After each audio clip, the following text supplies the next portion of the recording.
It's a spectacular setting as we get ready for the main event of Day 10. The 92 U.S. Open continues from Flushing Meadows. Under a darkened sky, the bright tennis hopes of America rest on the shoulders of Jim Courier and Andre Agassi.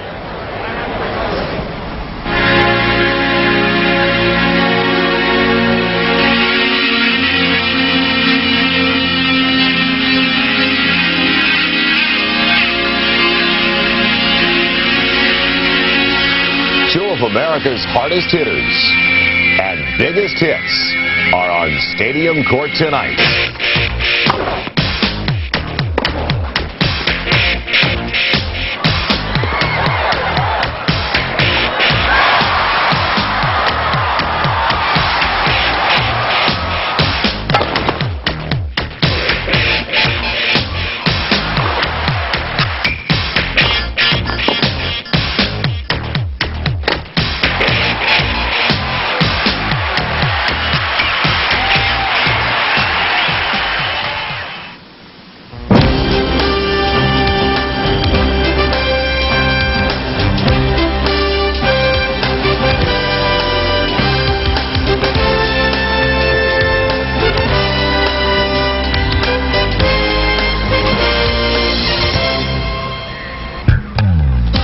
This is the National Tennis Center, jam-packed just 20 minutes from Manhattan. It's been a star-studded U.S. Open, and tonight a couple of tennis's biggest marquee players get top billing.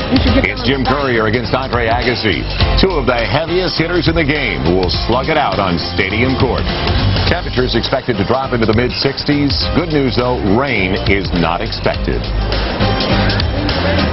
Good evening, everybody. Welcome once again to our USA Network studios. I'm Joel Myers, along with the Golden Bear from California, Barry McKay, and Jim Courier. Barry is the first American to be ranked #1 in the world since John McEnroe in 1985. On the other side of the net, it's Andre Agassi, and that turns out to be a supreme challenge, of course, for Courier. No question about it, Joel. I think the match with McEnroe here, though, a big turning point for Courier. He was a little shaky coming into that match, but he played so well against McEnroe, his confidence will be up tonight.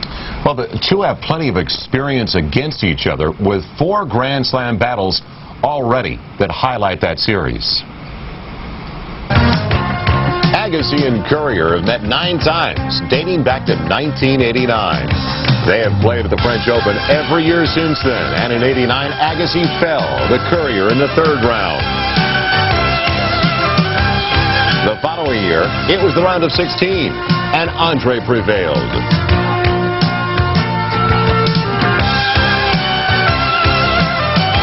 In 1991, the two young Americans met in the finals at Roland Garros. Following a rain delay, Courier roared back from a set and a breakdown to win the match and clinch his first ever Grand Slam title. Earlier this year, Courier, the #1 ranked player in the world, defeated Agassi in the semifinals and went on to win his 2nd French Open.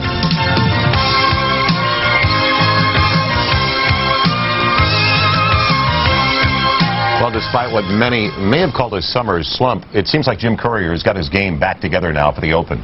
No question about it, Joel. He's out practicing very hard.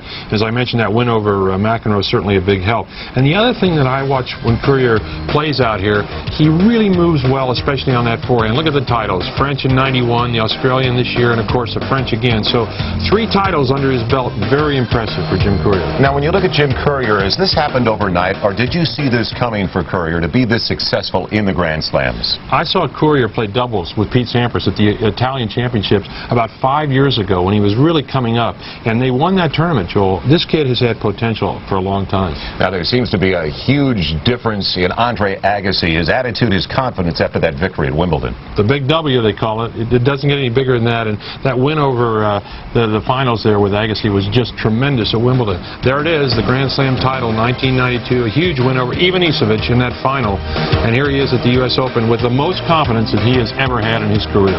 What was missing as far as Andre Agassi is concerned, because he's had opportunities before in other Grand Slam finals, as we know? Been in three of them, which is very unusual not to win one, although, as we know, Lendl here, you know, three finals before he got going. Well, I think Agassi, the big thing with Andre is that he's learned how to win from the backcourt, and when you can win on grass from the backcourt, Joel, very impressive. In just a little bit, we're going to go up to the booth to get the comments from the people that will be calling tonight's match, and they'll assess the individual talents of each player. But what about the mental aspect, the psychological aspect? Because these two seem so even going in tonight. Who has that edge as far as the confidence factor one-on-one? I think Agassi might have a slight edge, only because he has won recently at Wimbledon, a huge win for him there. He has been playing very well this summer. Good win over Lendl up there in the Toronto tournament. And Courier's been a little bit shaky up until this tournament, but I'd give a slight mental edge to Agassi. All right. Well, the winner here tonight will take on Pete Sampras, a straight set winner over Alexander Volkov. And when we come back, we're going to be showing you highlights of that quarterfinal match. Be right back to continue with day number 10 at the 1992 U.S. Open. USA's coverage of the 1992 U.S. Open is brought to you by Acura Automobiles. Experience precision-crafted performance. By the people at Nike, who encourage you to just do it. And by Raymond Weil. Time is an invisible jewel. The Parsifal Collection from Raymond Weil of Geneva. It's a star-spangled matchup between two stellar athletes, Jim Courier and Andre Agassi. They're warming up on Stadium Court for tonight's featured attraction. And it brings us to our update, which is being brought to you this evening by Jeep and Eagle, a division of the Chrysler Corporation.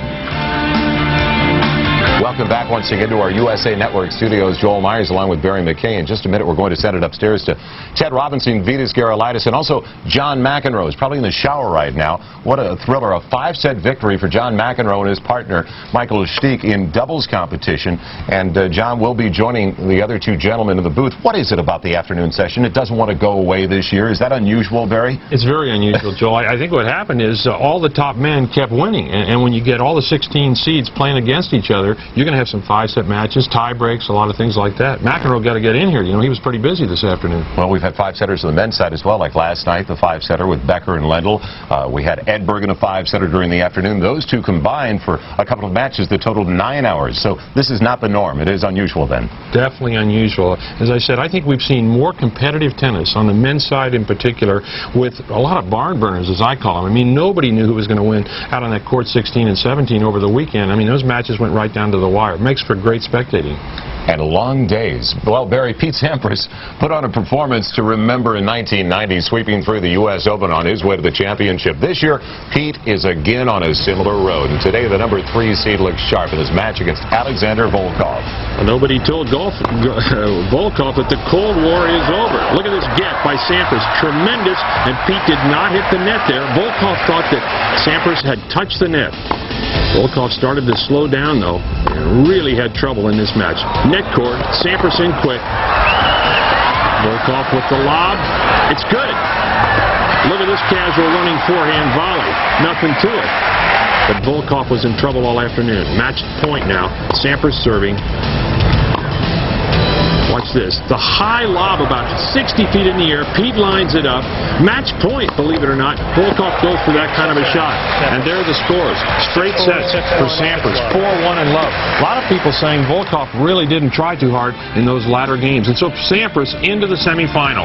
And he's waiting for the winner of our match tonight, Agassi and Courier. And then tomorrow, Wayne Ferreira will take on Michael Chang. Well, Barry, you came into this tournament picking Peter Korda to win it all. And let me remind you, if you weren't with us earlier this week on USA after a victory for Michael Chang, he came in right away. The first thing he said to Barry McKay, Barry, how's Peter Korda doing? Yeah, well, he's a distant memory, shall we put it that way? I thought Korda, the reason I picked him so strongly is because I saw him play 2 of the best sets he's ever played up at the Hamlet, beating Lendl in that final. And I said, if he plays like that, he might be able to win this tournament. Well, I jinxed him as usual. Okay, well, let's take it a step further now. We have narrowed the field down. What is the situation as far as you're concerned? It seems like a little bit earlier you were leaning towards Agassi tonight. I think Agassi really has a slight edge, Joel. He's got the big Wimbledon victory. I was really impressed with the way he played at Wimbledon. I mean, it is very difficult to win on a grass tennis court from the backcourt, and he did it against one of the biggest hitters in the game, Ivan Isavic. So if he can play that way tonight against Courier, I think he's going to be awful tough. But Courier, a tremendous competitor. And down the road, I like Pete Sampras, and I think it helped today that Pete Sampras needed only 1 hour and 39 minutes. Well, he had no match at all today out there, and when he came in and talked to us, you know, he realized that he had an easy win. I think it'll help him because he had 2 very tough matches before that. And let me tell you, everybody talks about tough matches. Oh, yeah, we want to play competitive matches, but everybody's happy with a straight set win every once in a while. Okay, so a little bit later, obviously we'll get Barry's 3rd and 4th picks on the tournament, even later on tonight. We'll come back. We'll also look at the results from the women's side today and the women's draw as well. Be right back as we continue on USA with the 92 Open.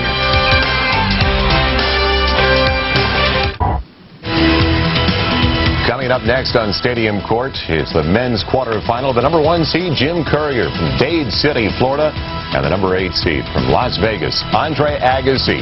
That is all just about 15 minutes away. Of course, the doubles match went from the afternoon session into the early evening hours as John McEnroe and Michael Stipe moved on at the 92 U.S. Open.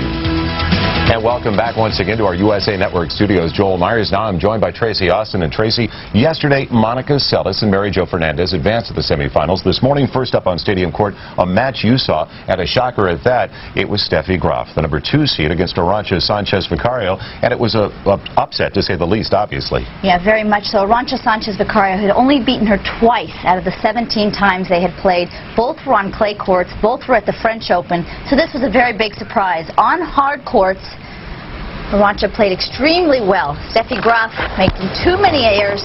Arantxa mixing up her game by coming in. Great reflex volley right there. The doubles play that has really helped her game at the net. Can you remember a match where Steffi made that many mistakes that often? Well, Steffi does tend to make a lot of unforced errors because she really goes for her shots. She tries to play with a lot of authority, tries to control the point. But today she made too many unforced errors, and Arantxa loves to retrieve the ball. There she throws up a high lob and another high lob because she runs down absolutely everything. She's more of a defensive type player. She's trying to add to her game, though, by coming into the net more. So now Arantxa is in the semifinals. I knew that I have some chances to beat her, and I went there and I beat her, so I knew that I can do it, and I do it. I'm very happy.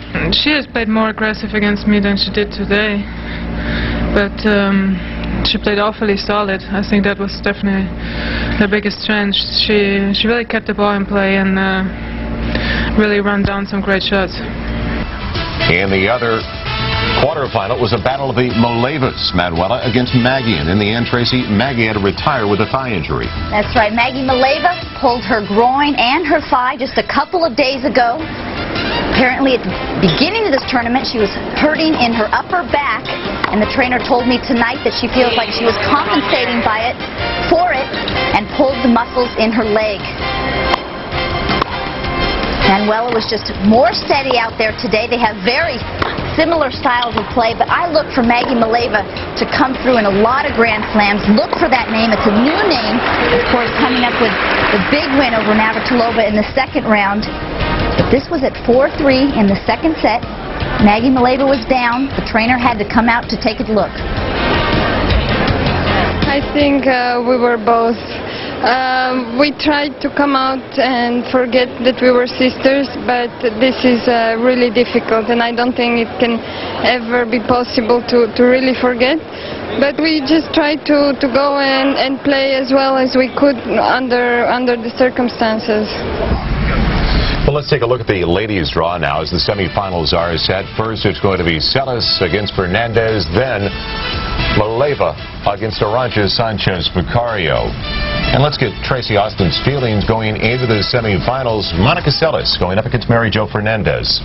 Well, I think Monica Seles is going to have to raise the level of her game. Mary Jo is playing very well, but Mary Jo's been playing very well. I actually practiced right next to Monica Seles today. Her warm-up partner didn't come. She had to hit with her dad, but she looked very sharp.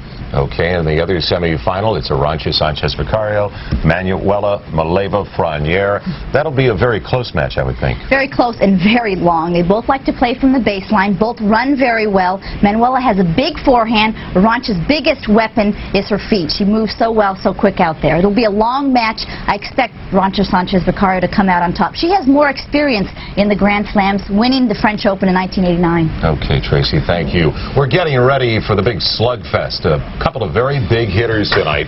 on Stadium Court. Big servers Andre Agassi and Jim Courier.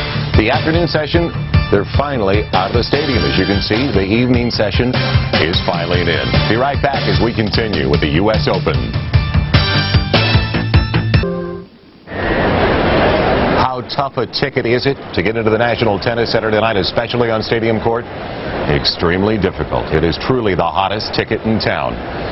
And welcome back once again as we get ready for the #1 seed of the #1 ranked player in the world, Jim Courier, going up against Las Vegas's Andre Agassi, the #8 seed. And welcome back once again to our USA Network studios. I'm Joel Myers. Obviously, a very intense atmosphere getting ready for this match on Stadium Court. We're still about 10 to 15 minutes away. Let's head out to the booth now and get the feelings of the 2 of the 3 announcers that'll call tonight's match as we head upstairs now to Ted Robinson and Vitas Karolaitis. Gentlemen.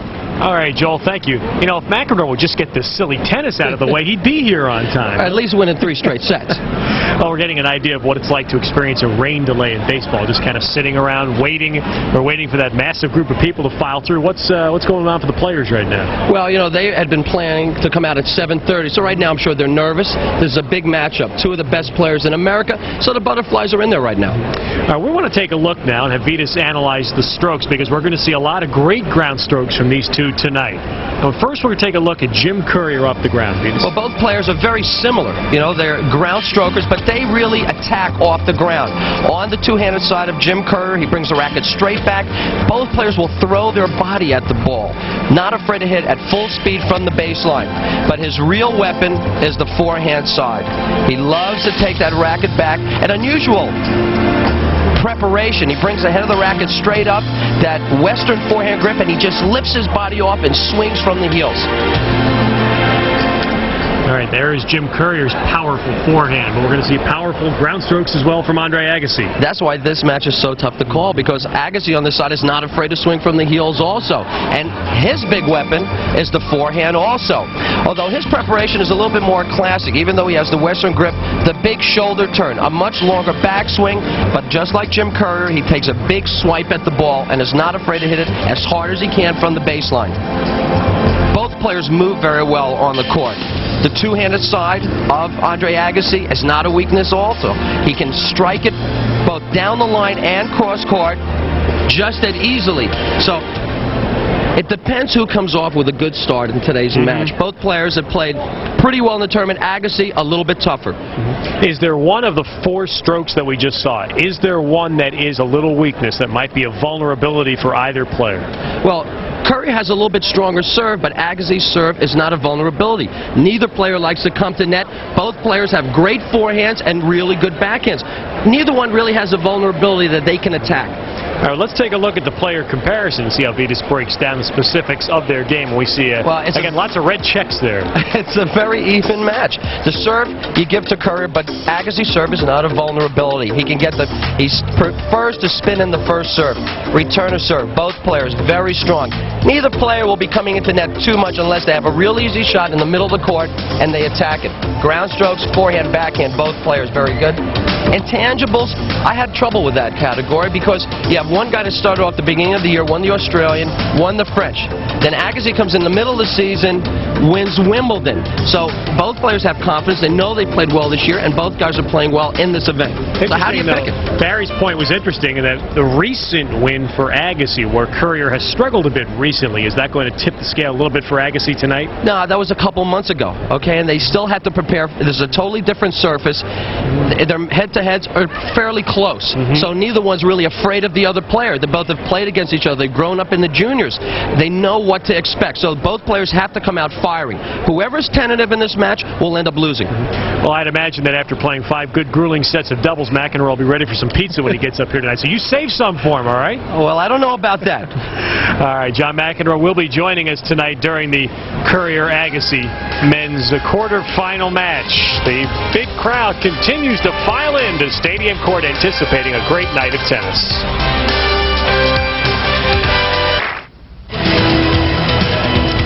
Welcome back to the National Tennis Center and a look from high above in the Fuji blimp. Down on the grounds of the National Tennis Center, and the reason we're slightly delayed with this match tonight because John McEnroe's doubles match, part of the day session, concluded at 7:30 Eastern Time just 30 minutes ago.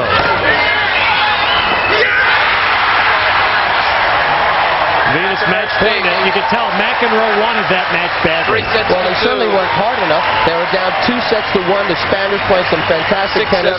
But in the long run, the experience of McEnroe's Stieg, their aggressive net play, won it for them. And you could tell by that replay there were a lot of folks who stuck around from the day session to watch that exciting doubles match. So the delay is for those people to file out, for the night session folks to enter. And we are just a couple of minutes away, we understand, from the walk on the stadium court for Jim Courier and Andre Agassi.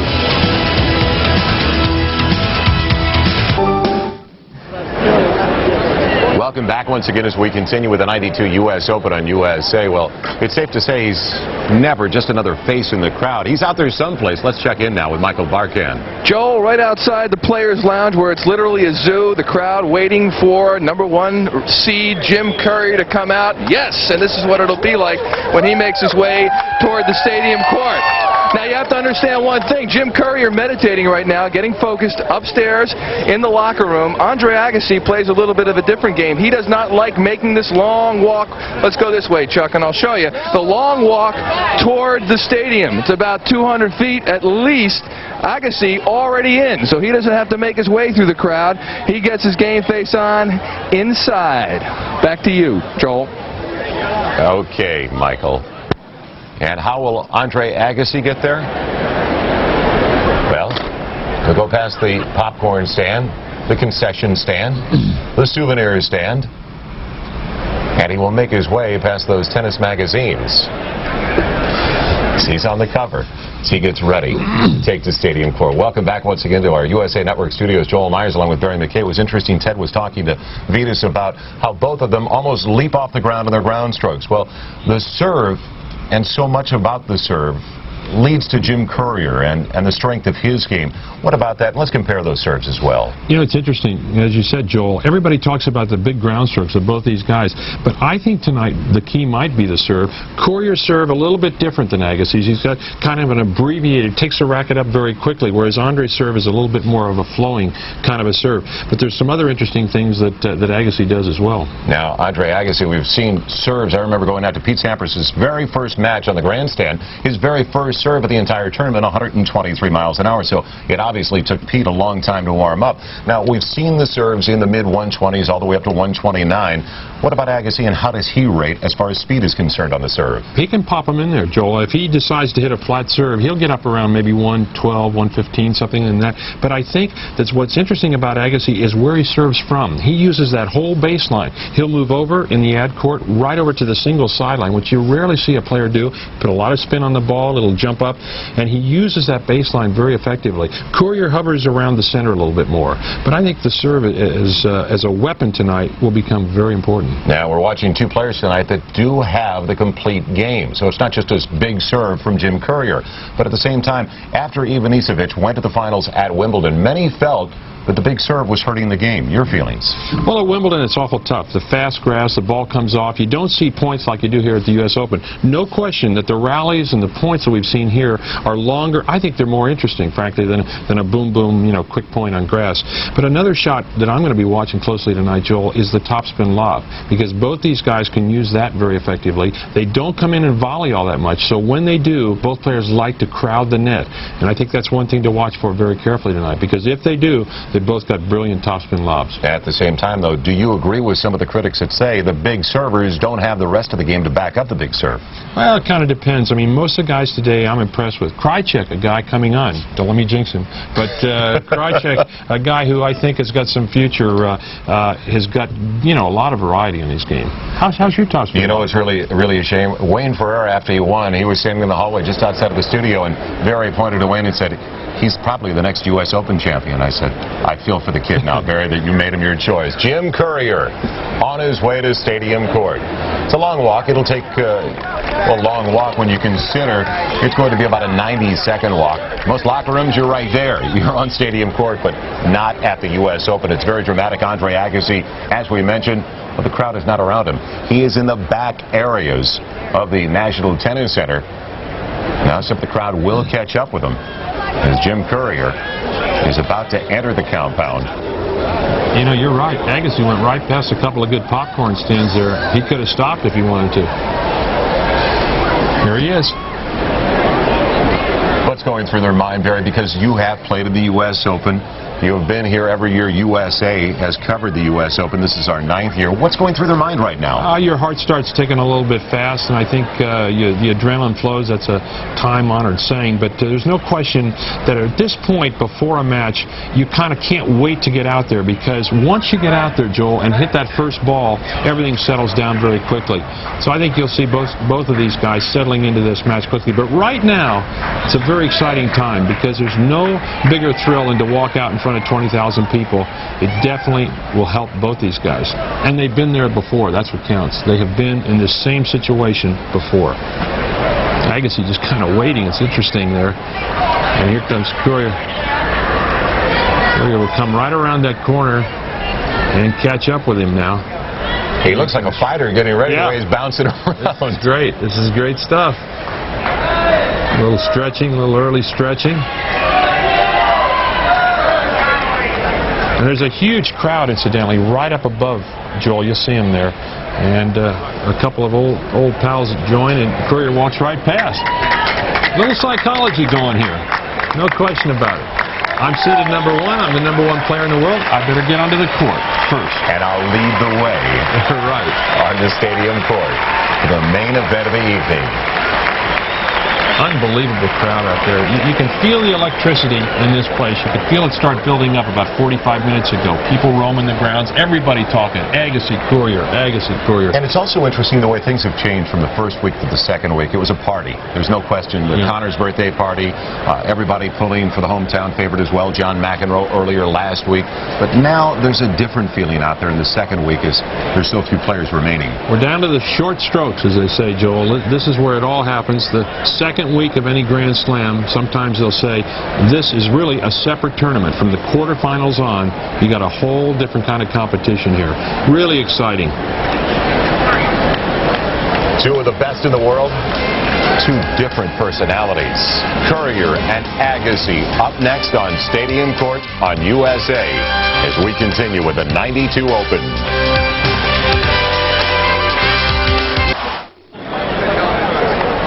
You won't find an empty seat at Stadium Court tonight. And welcome back once again to Flushing Meadows, New York. Joel Myers along with Barry McKay, the number 1 player in the world, Jim Courier, getting ready, warming up with the number 8 seed coming in, and the Wimbledon champion, Andre Agassi. Let's head upstairs now and head over to Stadium Court with Ted Robinson and Vitas Gerulaitis.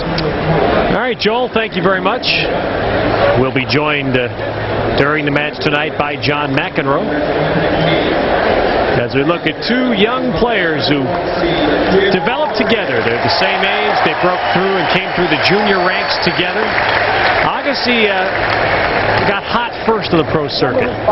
As a result, Jim Courier left the Bollettieri Academy, where both were. And I think that made the 3 Grand Slam titles that Courier has down there at the bottom, Vitas, including beating Agassi at that French, made it a little sweeter for Courier. Well, I don't know if they're going to bring in too much of their feelings, whether when he left the Bollettieri camp. I'm sure there was a little bit of friendly animosity that Andre was getting more attention from Nick Bollettieri than he was. But now, the important thing on the court today was sort of the same situation when I played against Connors or McEnroe.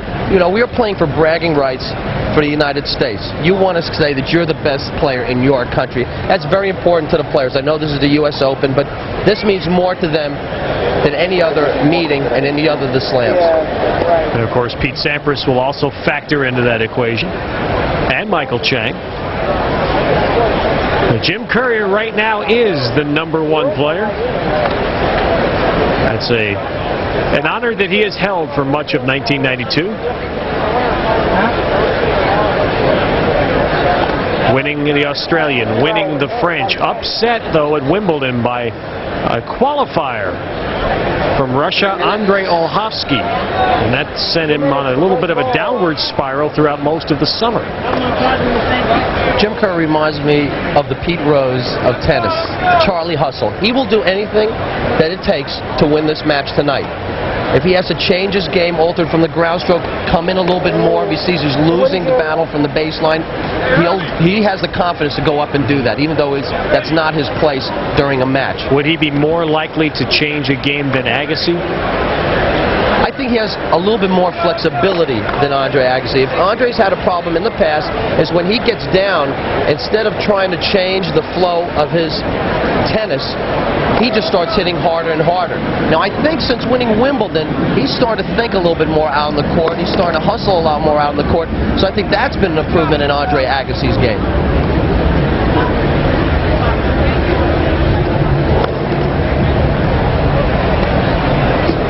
There's Agassi's singles record for 92. 3 titles, the ranking 9, but that will likely rise over the next couple of months with the computer system that's in place, the ranking system that's in place. Well, we're about set for action, and well, Mr. McEnroe has joined us. Congratulations, John. I could have done that a lot easier than 4 hours. Well, you know, I wanted to get a little bit of TV time playing stuff. So. Yeah, and match point was 7:29. We just missed it. Oh, you missed it? Yeah, we just missed it. Well, let's see match point at least so we can see 1 point. All right. That's a great comeback from being down 2 sets to 1. Some great points.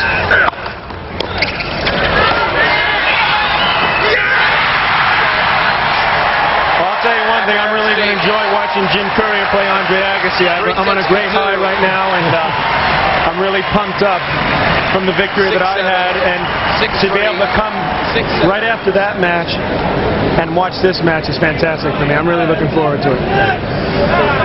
Do you think there's much, and Vitas and I were just discussing this, much of the past, the development together, Courier and Agassi coming through the junior ranks at the same time, they played a lot of the younger matches together at the same time. Does that play anything of a factor in tonight's match? I think more of a factor is how they've done the last couple of years.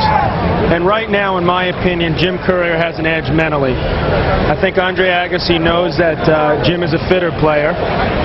He had a tremendous first 6 months of the year, winning the Australian and French Open and a host of other tournaments.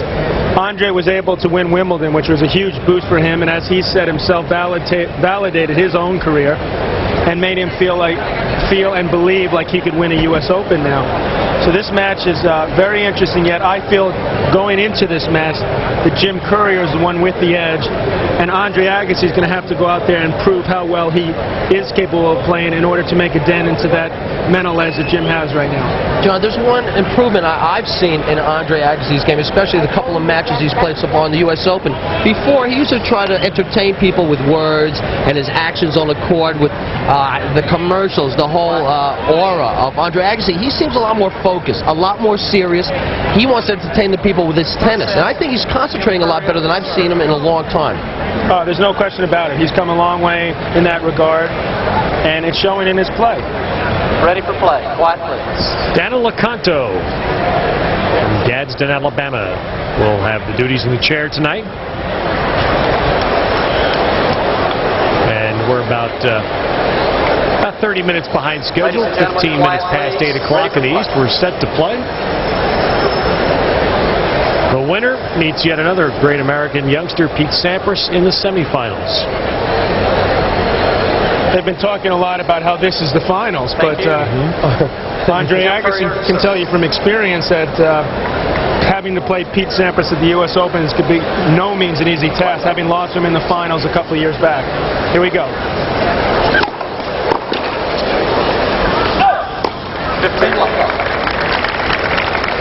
These players have never met at the U.S. Open. They've had 4 prior meetings at the French Open, and Courier has won 3 of them.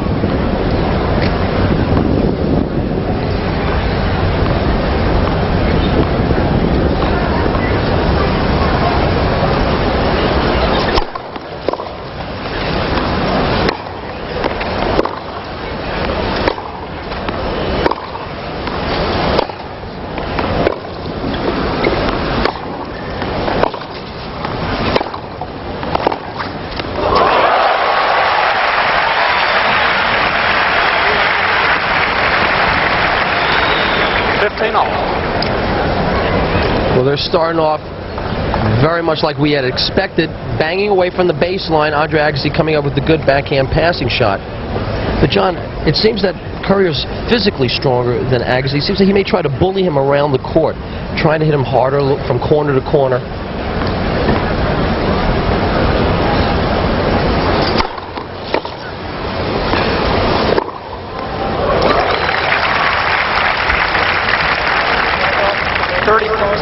There's no question that Jim Courier's game plan is to impose his physical advantage over Andre Agassi.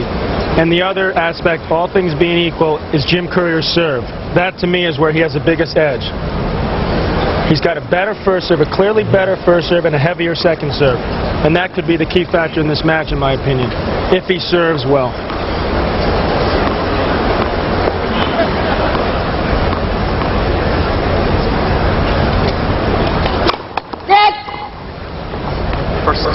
That validates your check, Beatus, on the player comparisons.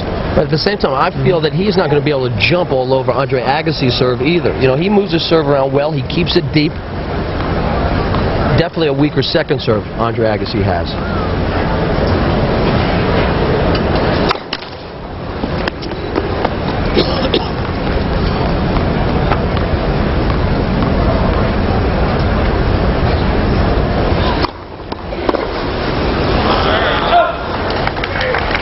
I think that's an example of Jim Courier's heavy second serve. You don't normally see Andre Agassi miss hit or return that badly, and I think it really bounced up on him and really caught him by surprise. And I think that's the big difference. It's not so much that he's going to take advantage of Andre's serve, it's just that Andre's not going to get as many free points as Jim's going to get off his first and second serve. And Courier blasts in his first ace and has an impressive game to begin the match.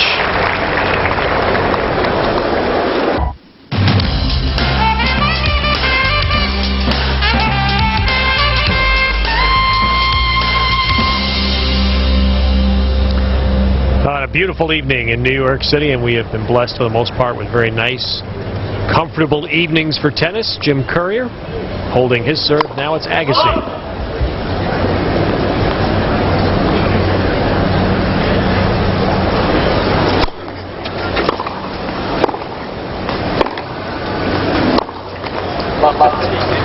Right away, we see one difference illustrated from last night, and I think both of you guys mentioned, is these guys go ahead and play when there's people walking all over the stadium.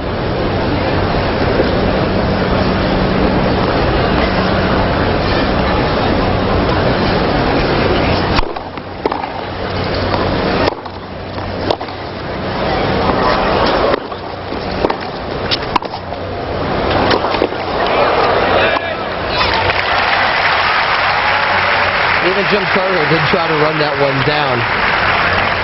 15-all. Jim makes your word hard for every point. Nick Bollettieri in the middle. And on the right is Wendy Stewart, Andre's girlfriend.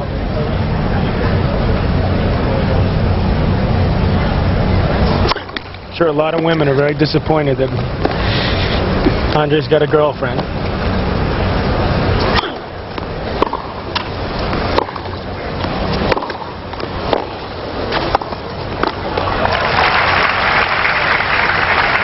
That's where I think Jim Courier's a little bit more comfortable. He'll take that short ball, and he doesn't mind coming in and finishing off the point with a volley.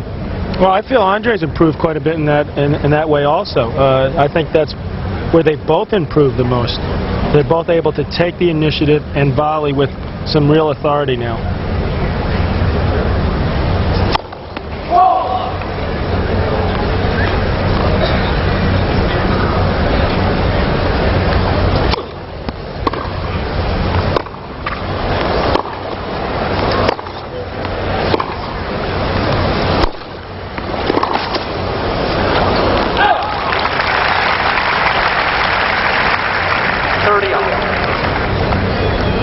Courier twice has lost the first set and won. So only one guy didn't lose a set to. Yeah, what happened? Stiff. He got up for that. He got up for that match.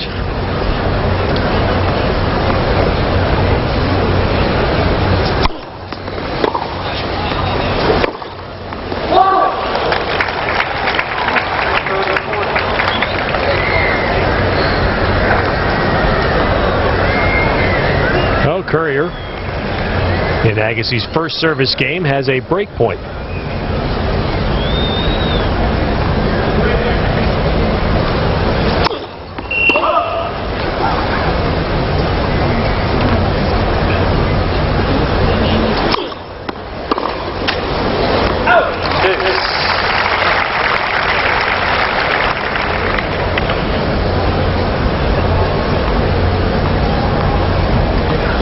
Good record when he gets to this stage. Usually wind up meeting a seeded player.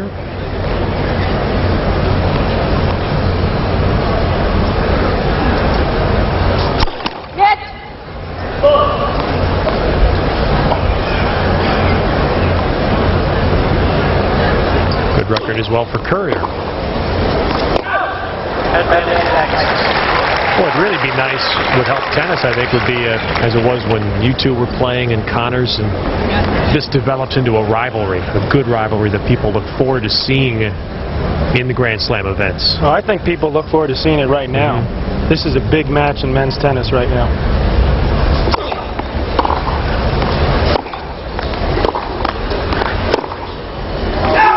This is a big game for Andre Agassi because he appears to be a little tight.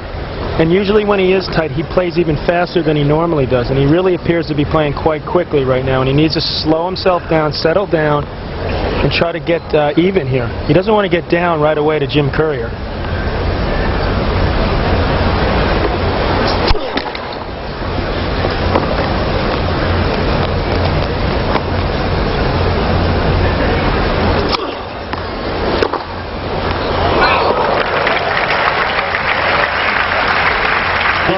I'm sorry, he got down a break in his previous match against Carlos Casa. But as we know, this player here is not Carlos Casa on hard courts, although Carlos had showed something to come here and to get to the fourth round.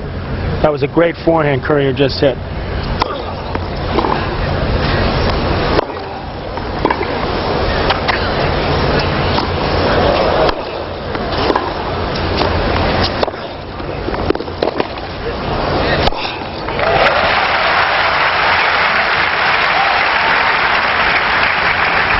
Talking to himself after trying that topspin lob, feeling that maybe it would have been better off to try the passing shot, making Andre Agassi volley. Andre coming in on the approach shot with a topspin forehand, backpedals for the overhead, gets up to it nicely. He handled himself very well at that point, though. He could have rushed things about 2 shots earlier when he had that strange shot that he had to play off the ground. Instead, he let the ball bounce and hit like a 3/4 overhead instead of going for everything.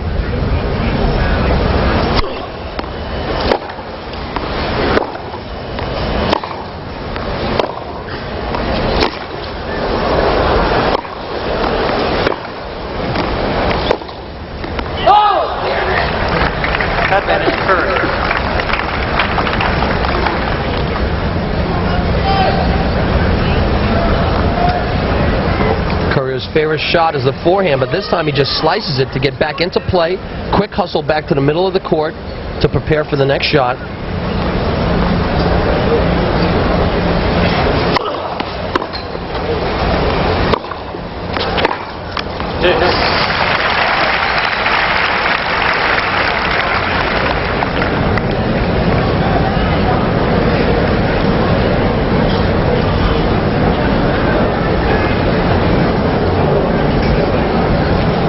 On the left, Brad Stein, and on the right, Jose Higueras.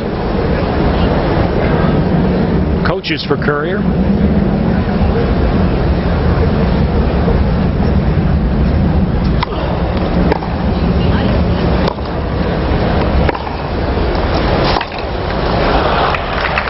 As I said a couple days ago, when I played Jim Courier, he's extremely well coached. He's got Brad Stein, who's there day in and day out, and Jose Higueras, who comes in at the big events, and it's a great combination he's got going right now.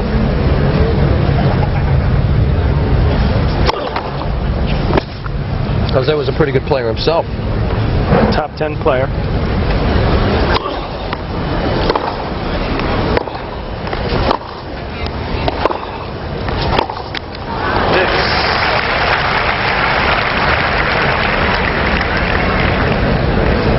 Had a couple of chances in this game.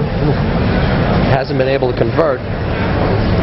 Well, Jim's a little tentative also, but this is completely normal under these circumstances. This is a very big match for both players.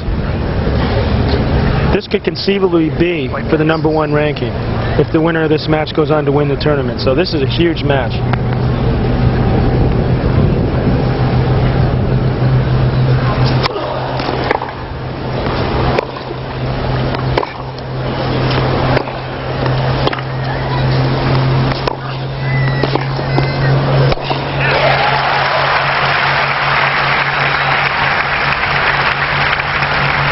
Underrated part of Andre Agassi's game. He's got one of the best backhand as well as forehand overheads in the game. And here's an example of it right here. He comes in on a good deep approach. Jim just doesn't get the ball high enough, and Andre will eat those up if you give him an overhead like that. I mean, wouldn't you be better off trying to make him volley those shots? Yeah, if you don't have a really good shot at the passing, just try to dip it low with a little chip. A la Lendl, the old bunt play.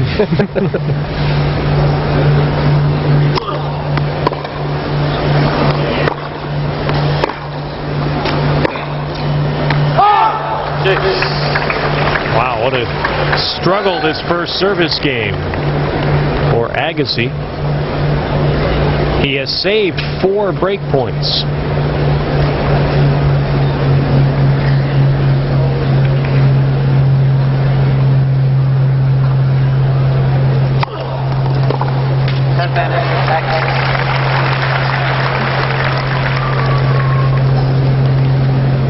As you can see, Andre is an 84-mile-an-hour first serve, so we're talking about 2 totally different levels serving-wise. Andre's content, as Vita said earlier, to more or less just spin a serve in, get the point start, hope to be just a little bit ahead at the start, and then he'll take it from there.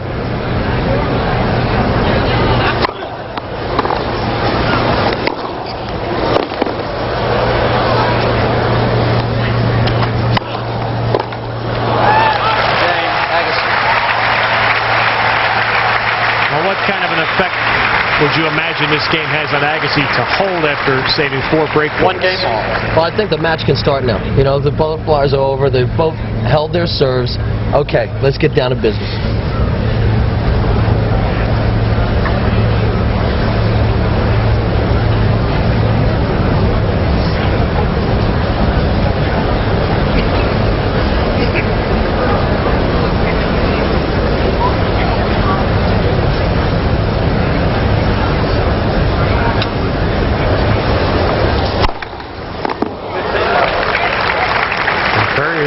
Steps right up after all that and blasts his second ace.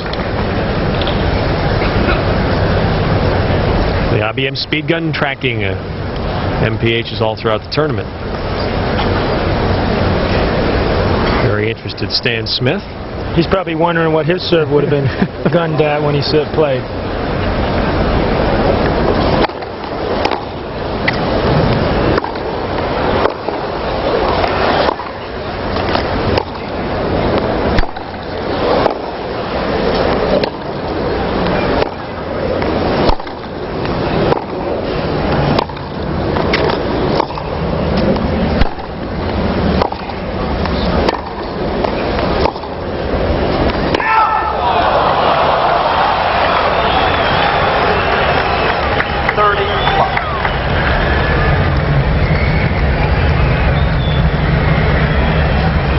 Vitas, they just turned the volume up in this third game.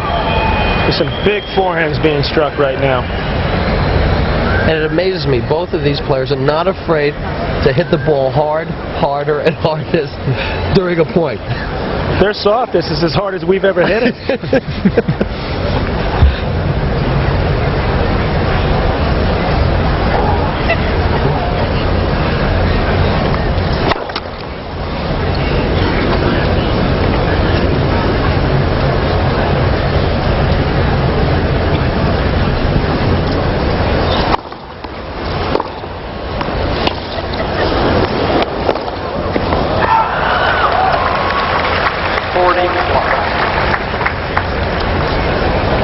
Does the power come from the rackets in your mind, John?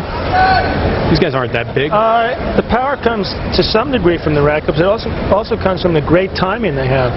You watch the way they hit the forehands. They really turn their bodies and use their hip rotation. That's really where they get the power. Neither are huge guys. They're about 6 feet, Andre, and Jim's about 6'1".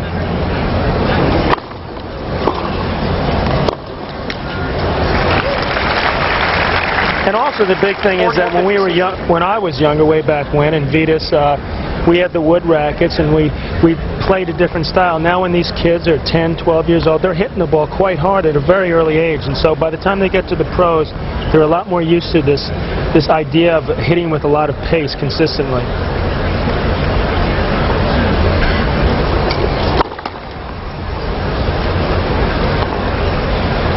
At least that's the best excuse I could come up with. Why we don't hit it that way.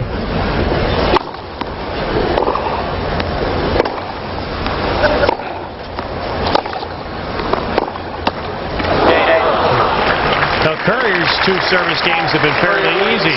We're on serve in the first set.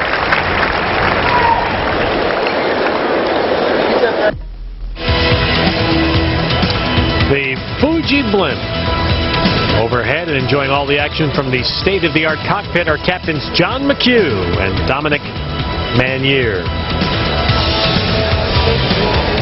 And stadium court just about full. Now, people expecting this match and looking forward to an outstanding quarterfinal. A classic battle between Courier and Agassi. With Sampras, a winner earlier today, awaiting the winner here in the semis.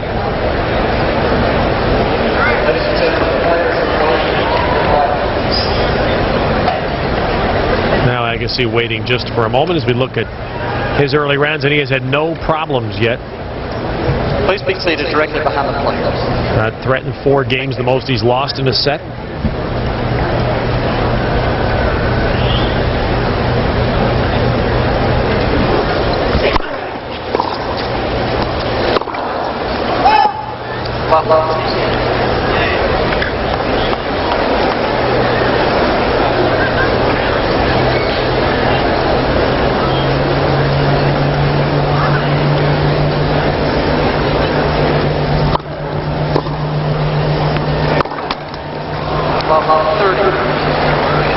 These are the type of shots that Andre Agassi cannot afford to miss, though.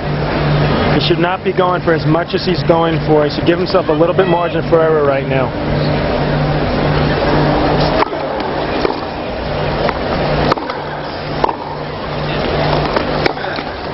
Ooh.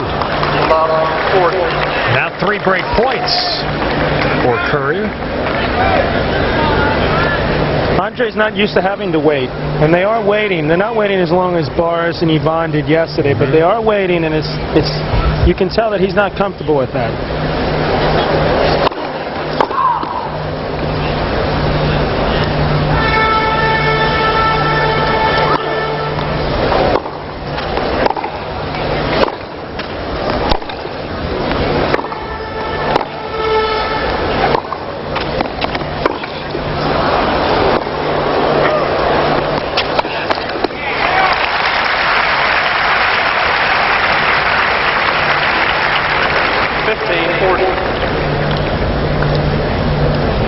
Andre staying right on top of that baseline, does not like to back off of it, takes his balls on the rise. Now he sees the short ball comes in, runs around the backhand, and he'll just get right on top of it and drive it down the middle of the court.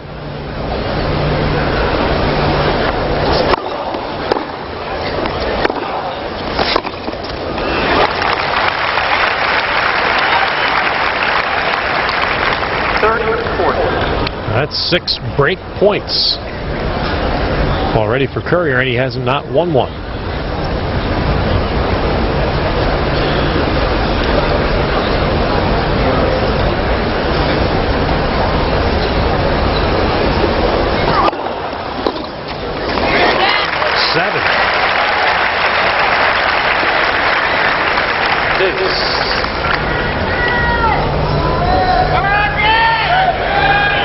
What's amazing about these two guys is that first you see Andre plays 3 very loose points, and 1 minute later he's played 3 real tight points, and we're back at deuce.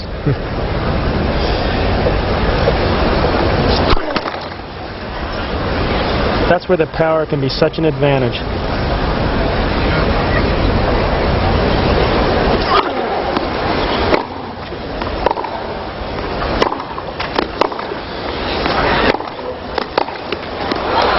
forehand's don't get much bigger. That's about as big as you're going to see a forehand being struck. Jim Courier just hit 2 or 3 just huge forehands.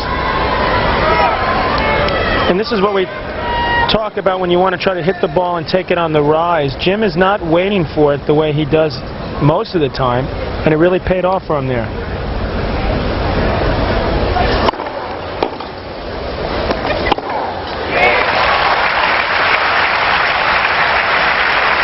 What does it do to a player's mind that here's Courier with 8 break points already and he hasn't won one?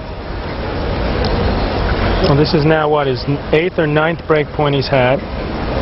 He just didn't hit a good enough return there, and Andre made him pay for it.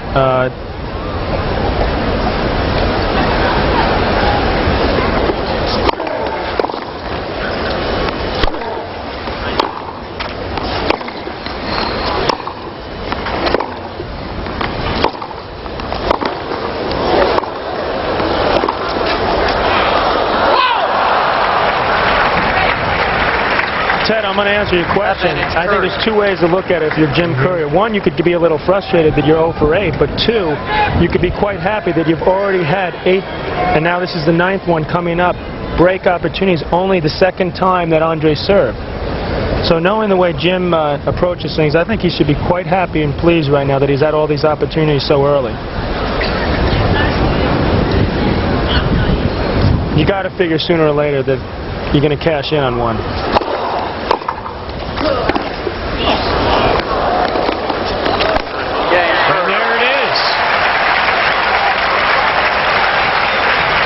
Courier does not let Agassi off the hook, and he breaks to go up 3-1 in the first. 3 games to 1. Well, Agassi's right up on the baseline. This was a great save. Well, the one previously, he had made a forehand to get back into the point. He tries the drop shot. Courier moves and slides it right down the line, and Andre couldn't quite get to it, but a smart move from Courier. As he had that break point, he made Agassi wait before he served.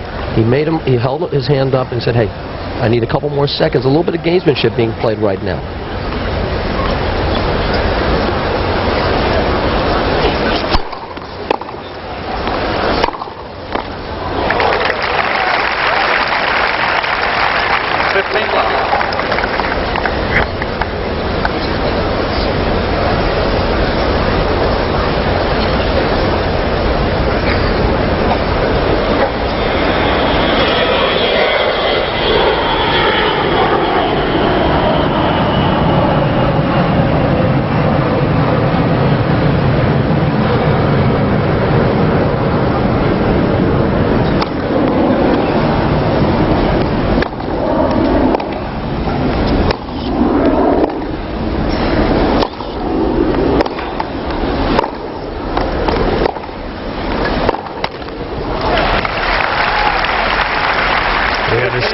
Because of weather here in the area, we're going to have planes overhead throughout this match tonight.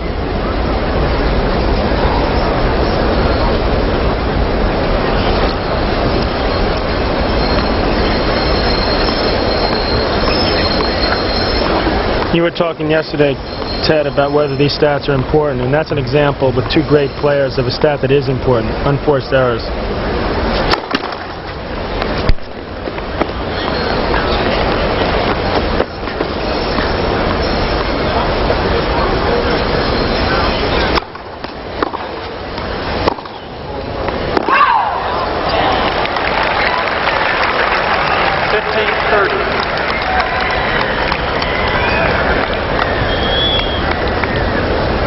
Would you expect Agassi to have more because he'll go for more shots? Oh, you expect him to have a little more, but not twice as many.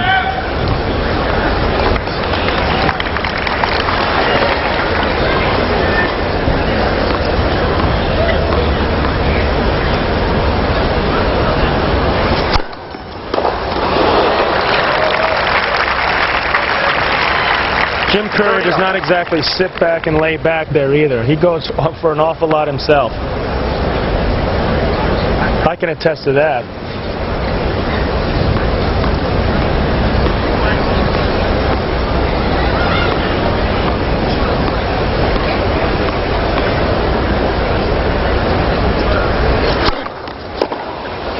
Oh!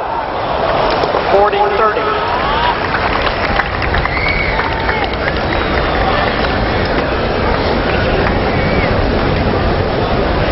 you do not call an unforced error. So hopefully our man Leo 11 didn't add another one down on Andre's numbers. You've been doing this for a while, Leo? And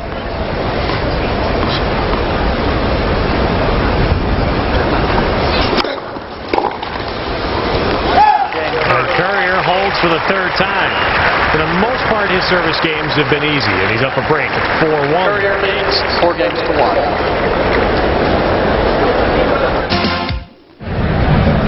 Welcome back to Stadium Court. That little buzz in the air tonight. You know it's a special match. Was there a buzz in the locker room, John, amongst a lot of the pros? Were they looking forward to this, talking about it? Oh, definitely. The press has built this up to be the finals. The players know otherwise. Pete Sampras has other ideas, as well as Stefan Edberg, Ivan He wouldn't Lendl. agree about that. And the other two competitors still remaining, Michael Chang and Wayne Ferreira, who all have great opportunities to go farther, but they're trying to sell some newspapers.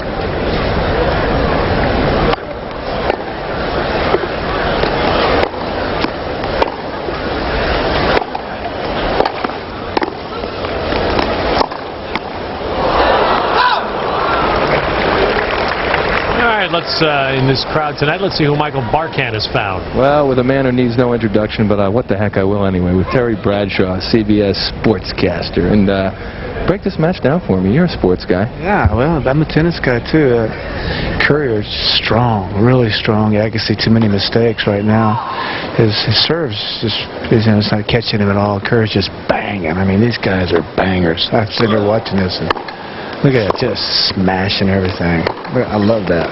You seem like he'd be an Agassi guy. He really plays that kind of slobber knocker tennis John Madden likes to talk about. I can't figure out purple and green. It's got me messed right now, but they're both excellent players. It's just that Courier's just so much stronger. You know, his forehand's just dynamite, and Andre's trying to hit to his backhand, but Jim keeps getting around. He's so quick, gets around, and just keeps smashing that thing.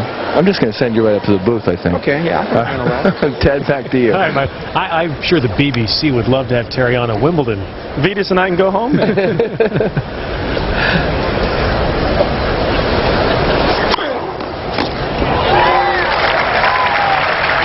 He goes wide and gets his first ace. Well, from what I remember, Terry Bradshaw had a physical body very similar to Jim Courier's. Extremely strong, very tough player, and I guess Vitas and I will go on NFL Today this Sunday and talk about the key games.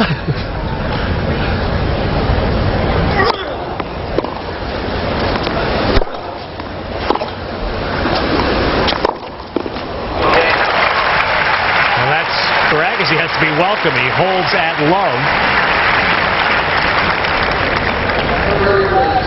Agassi sees the short ball, comes into the net. Short one forehand down the line. Wrong foot's Jim Courier. I think what happened there, and I think it helped Andre, Vitas, and Ted, is that he decided to play at his own pace. If you notice, there were hundreds of people walking around when he started that game. And he's clearly more comfortable playing at a quick pace that he feels his pace.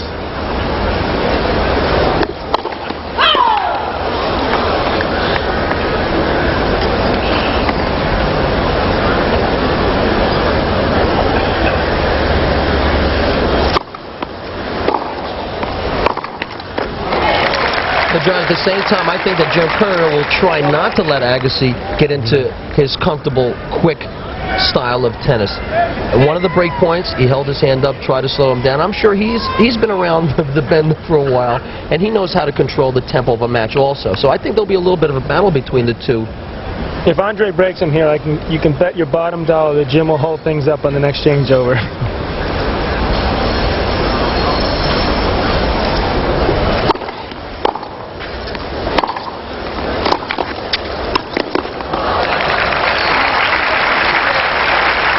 Excellent play by Jim Courier. Took a little bit off the first serve, although it was still a 108-mile-an-hour serve. Took it out wide to Andre's backhand. Set himself up for the inside-out forehand. Saw that he had the opening.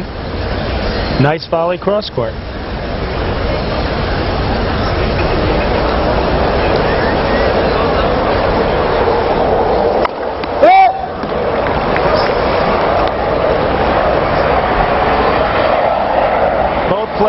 better volleyers than they're given credit for.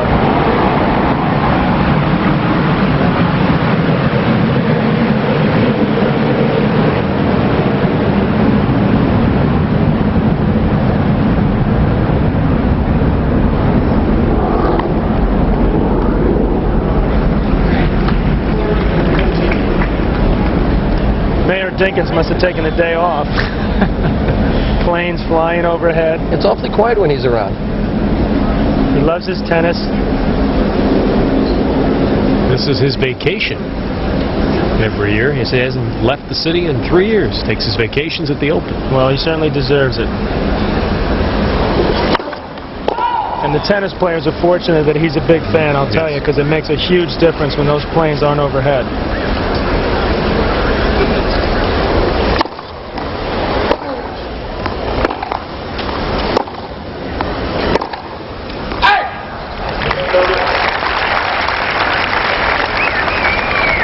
Courier has won the last 4 matches with Agassi and the last 7 sets. Most recent match was the semis of the French this year. And that was a straight set win for Courier.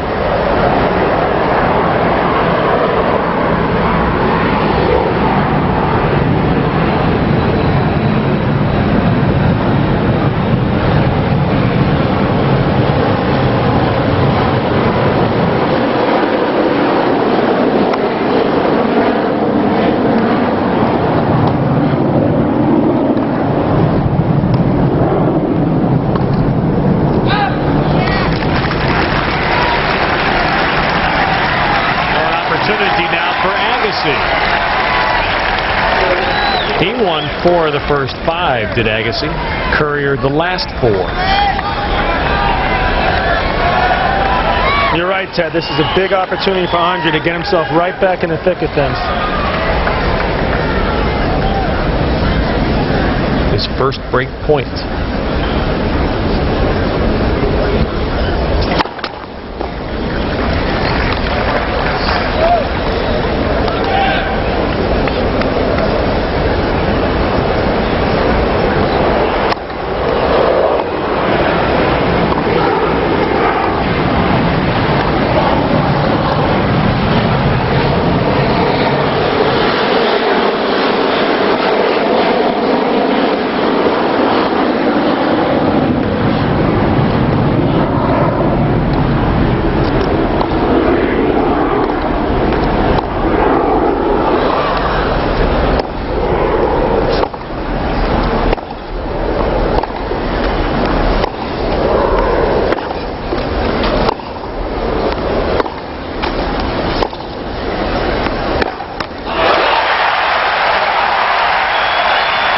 Many points like that at the U.S. Open, and Agassi breaks back on serve.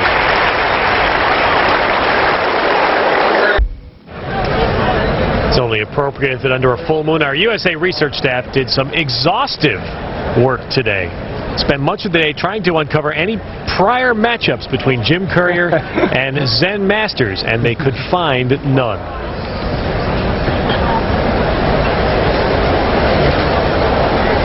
So that's what all that research was about down in the studio today. Oh, I understand now. In case people don't know, Barbara Streisand called Andre Agassi a Zen master.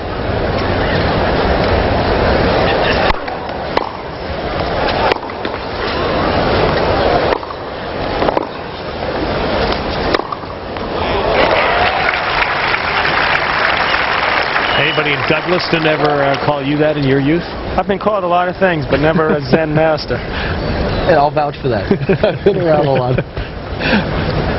Well, Agassi, no unforced errors in his last 3 games.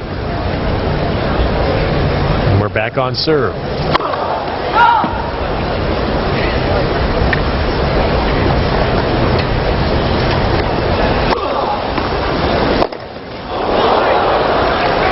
I saw Andre just before the match and referred to him as the Zen master, and he got a big chuckle out of that. So he's taking it all in good stride. Well, it's sure been the talk of the tabloids in New York the last 2 days. There are the total errors now, and you can see Courier's had the last 7. That's why we're back on serve.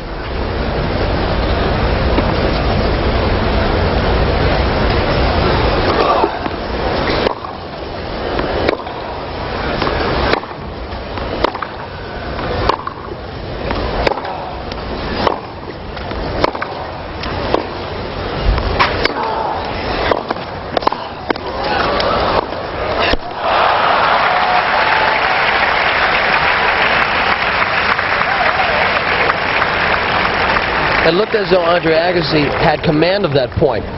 He ended up getting a short ball in the middle of the court, but then he volleyed short to Jim Courier, and Jim just passes too well, and it just clipped the top of the tape. Tough volley to make.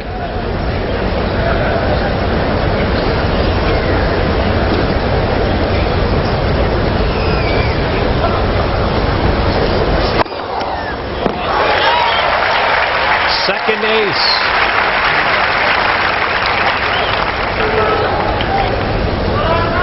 And the IBM reading is... Andre would love to get a few more free points like that. He could get 10 to 15 aces in this match. It would really help his chances.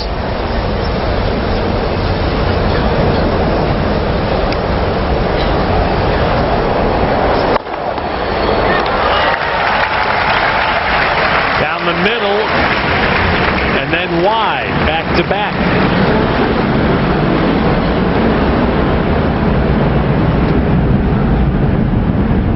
Good play. The first one went down the middle and took a little bit off that serve at 95 miles per hour. Had good break to it.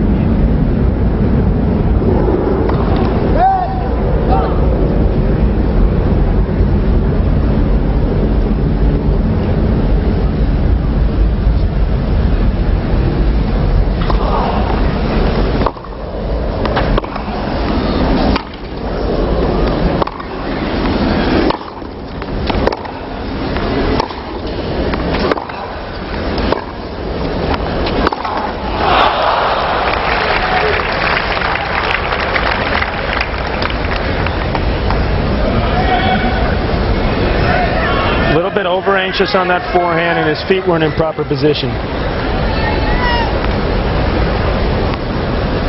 That and the fact that he knew if he made it, it'd be 4-all. So he really wanted to get that over, but he pressed just that little bit.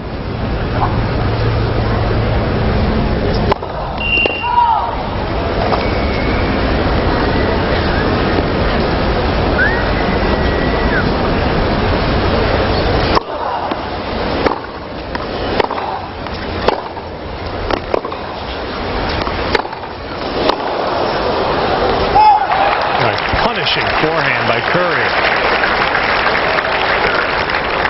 And that's when that speed is so effective. You're playing at one speed, medium pace, and then all of a sudden, like a cannon, you drill the forehand. It's that much more effective. With a completely open body.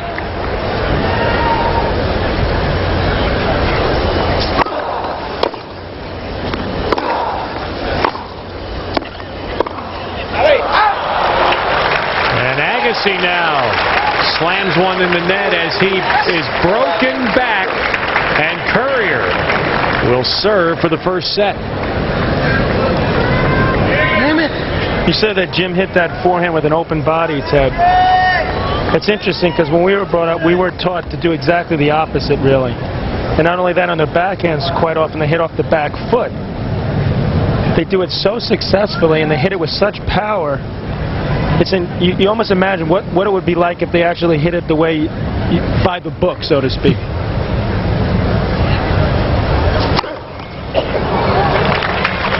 Third ace for Jim Courier. Maybe we were taught the wrong way. In our next life, we can come back as the backcourt players with huge forehands and two-handed backhands. Oh, in your next life, you want to be about 6'10", 240, be able to jam. That would be nice. 6'10" might be a little large, but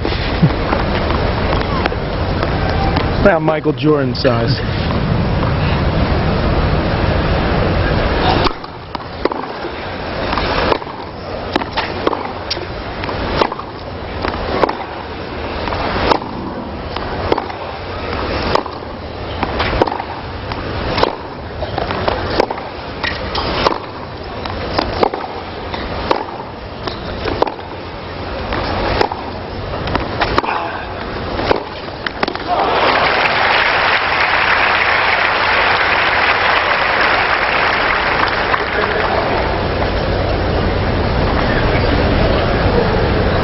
Very impressive run through the early rounds.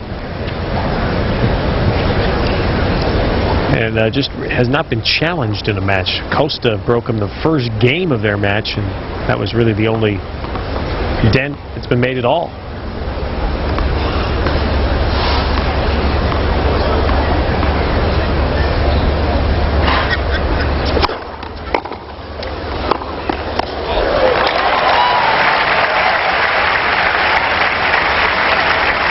How does the 30 for Agassi stack up against the rest of the field? Amazing to look down to see Lendl having lost 73 games and still alive. I'll tell you though, Andre Agassi just had a heck of a return there. Really caught Jim Courier by surprise. Forced Jim to change his entire swing, and he caught it and hit it long.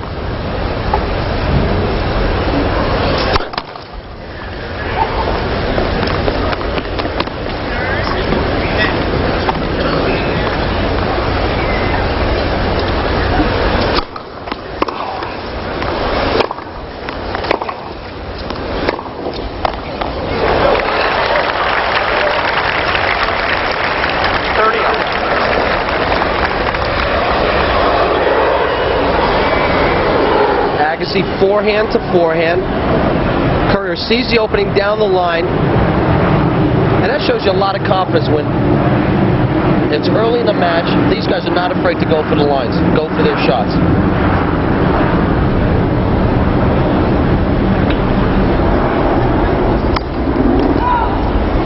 Basically what you're taught to do is go for about a foot inside the line. Give yourself that margin of error so that in case you do hit it just that little bit late, it still goes in.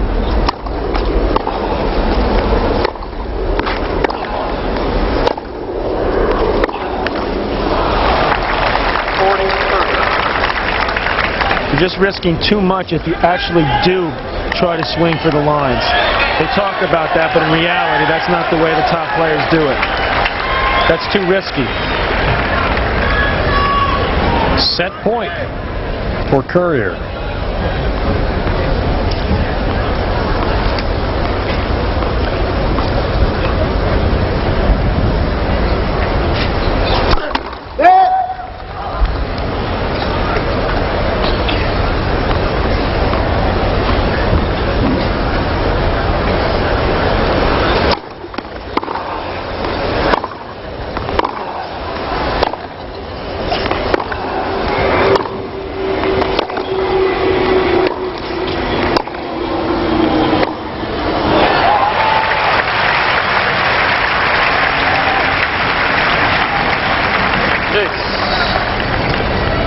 One of the few loose forehands from Jim Courier, missing way long. I'll tell you though, Andre Agassi hits that half volley off the baseline so well. I don't think people realize how difficult that is to do.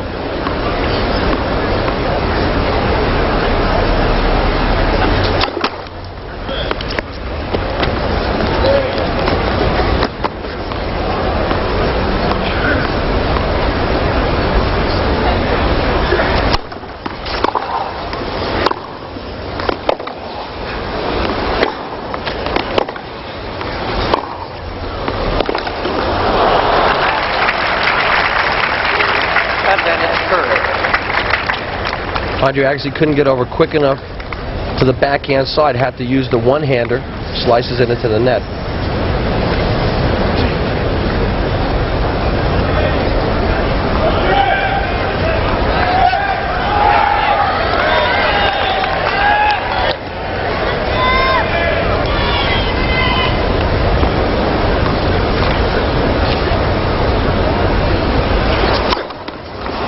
And there's the first set.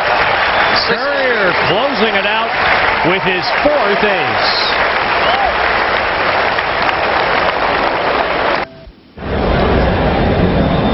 All right, let's take a look at the forehands of the two players. If you look at Jim's grip, it's extremely Western. It's almost as Western a grip as I've ever seen. It really reminds me of a baseball player playing tennis, the way he approaches the game. And he's always said that he's a huge baseball fan. He loved baseball as a kid, and if he didn't play baseball hadn't played tennis, and he would have been a baseball player. Andre's got a Western-style forehand, but it's not as far over as Jim's is. And the similarities, they both are just turn their shoulders, the feet are open to the net. The open stance forehand.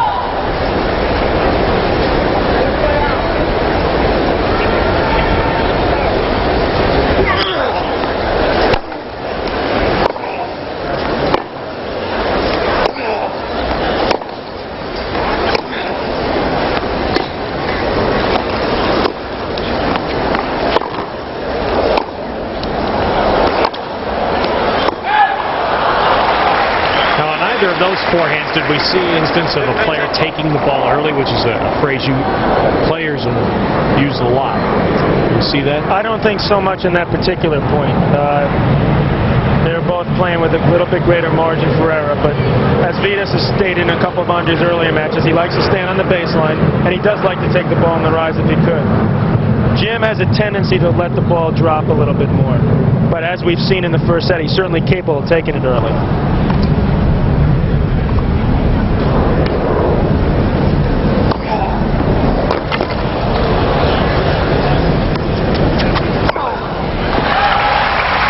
A good example of two different ways of attacking the ball. You saw the Costa-Agassi match. Agassi, when the ball bounces, he doesn't let it get any further than waist high. He's taking it on the rise and then hits it. Costa waits for the ball to bounce, come back up, and on the way down, he will then hit the ball.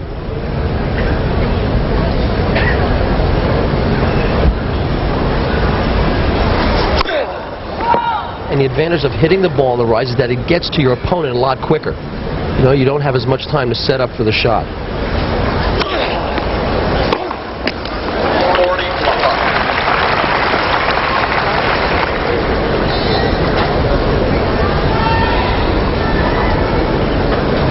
If you're able to take the ball consistently on the rise, it's advantageous to do that.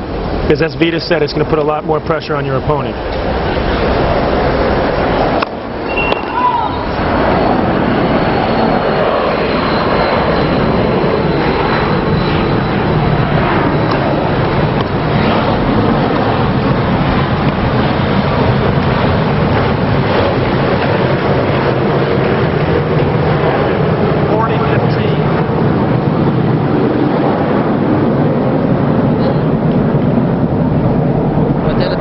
It's not that easy to set up to take the balls on the rise. You have to move your feet a lot quicker, you got to get into position a lot faster, and the margin for error is a lot greater.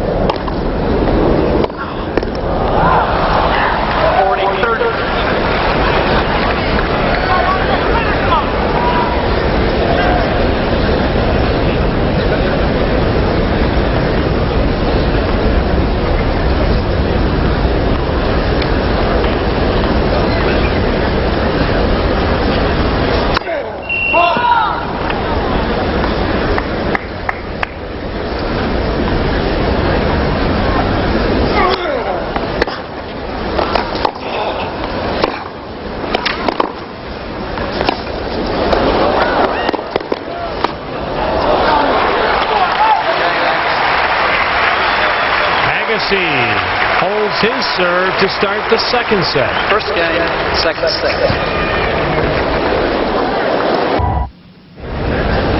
Back on Stadium Court, quarterfinal action. Courier the first set. Agassi holds to start the second.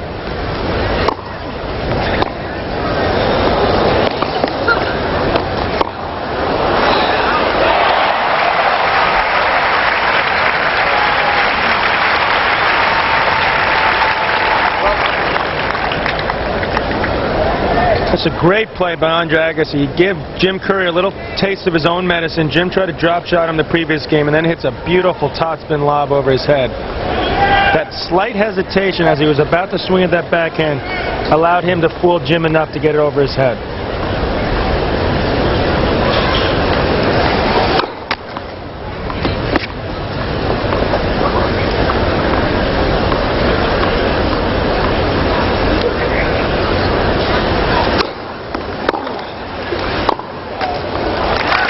Even though Courier has the first set, has he established a clear edge yet? I don't really think he has yet at this point. He still seems slightly tentative.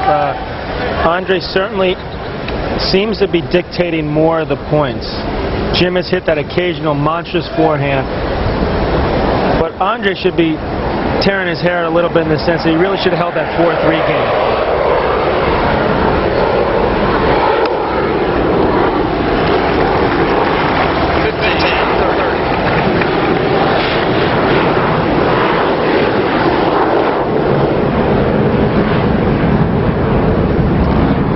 This looks like it was a working day for the mayor.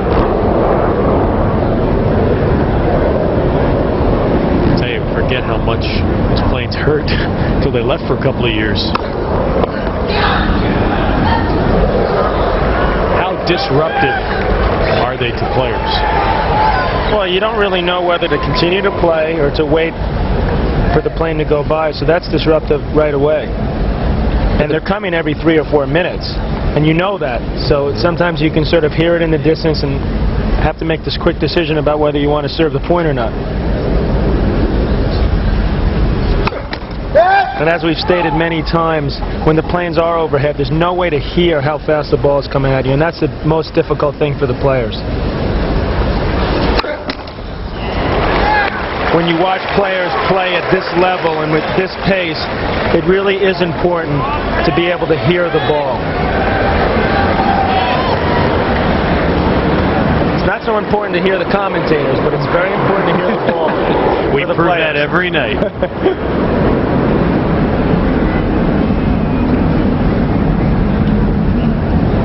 An opportunity for Agassi.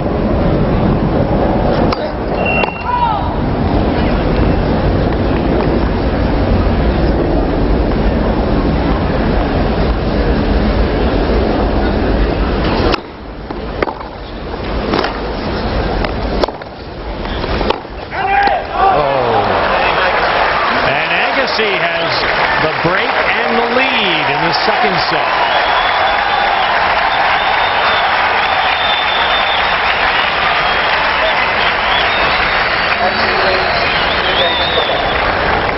Ted, I just want to explain myself a little bit. A couple points ago I said that Jim still looked a little bit tentative. And the reason he's a little tentative is because of his opponent. He wasn't at all tentative when he played me, and he was a little bit tentative for different reasons in the earlier rounds, but the reason he's tentative now is because of the pace of Andre Agassi's shot.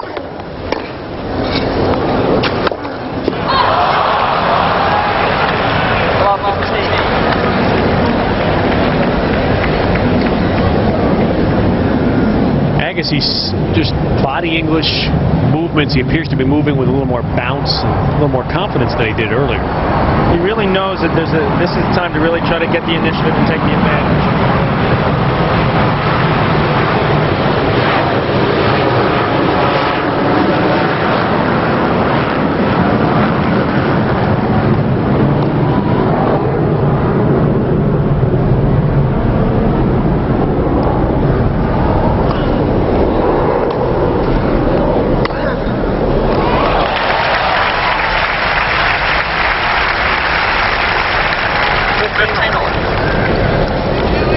Earlier today, Pete Sampras blew through Alexander Volkov.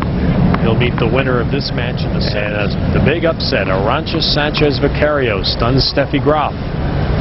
She'll play Manuela Maleva-Franier in the other women's semifinal. A thigh injury forcing Maggie Maleva to retire.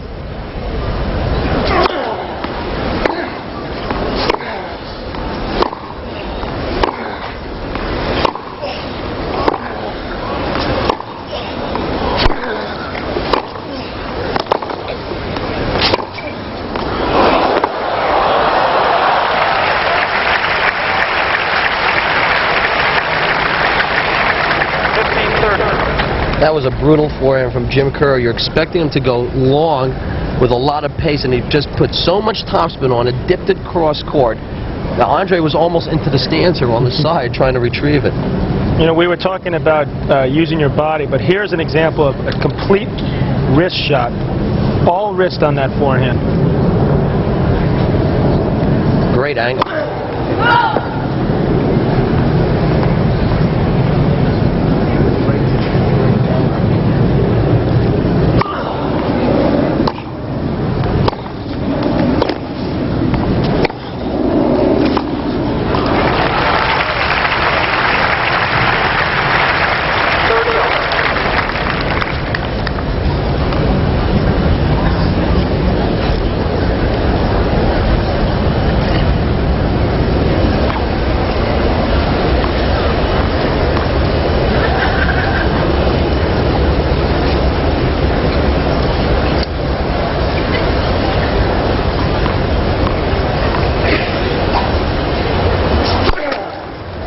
it's a bigger point right now for Andre Agassi than it is for Jim Courier, because if he's able to hold here, he can consolidate that break and really take control in the second set.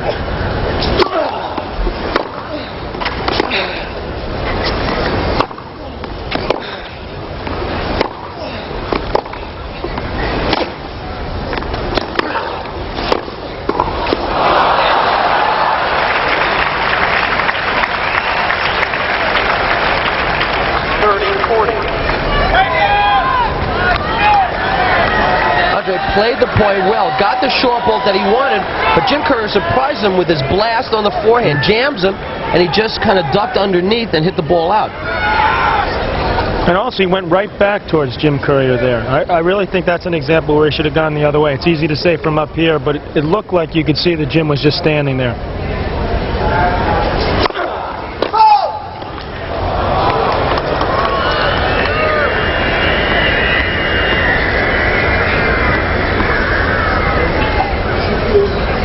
This has been a familiar spot for Courier tonight. Break point.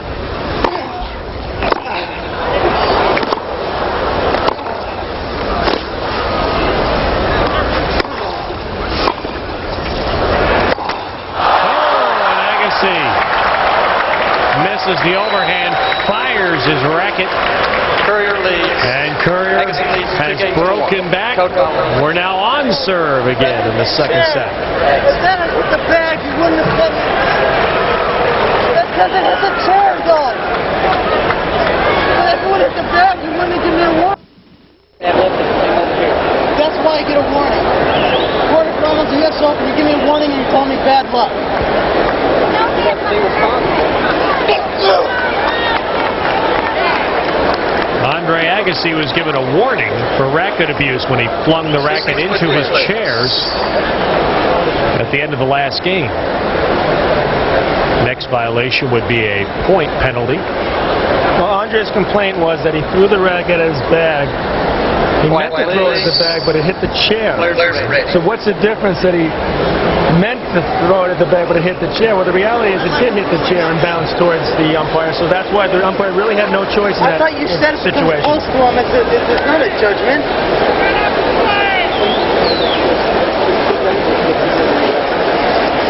But if it hit the bag, it wasn't dangerous. So because my throw was off this much, I get a warning.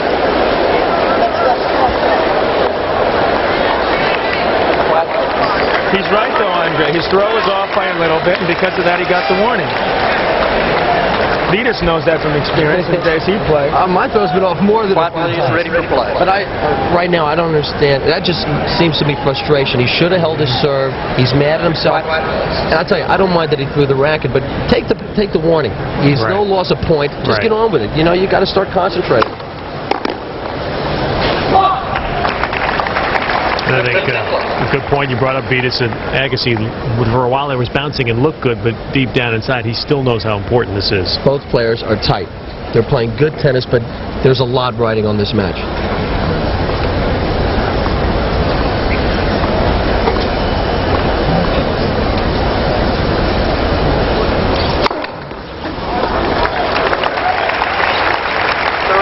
Six aces for Courier.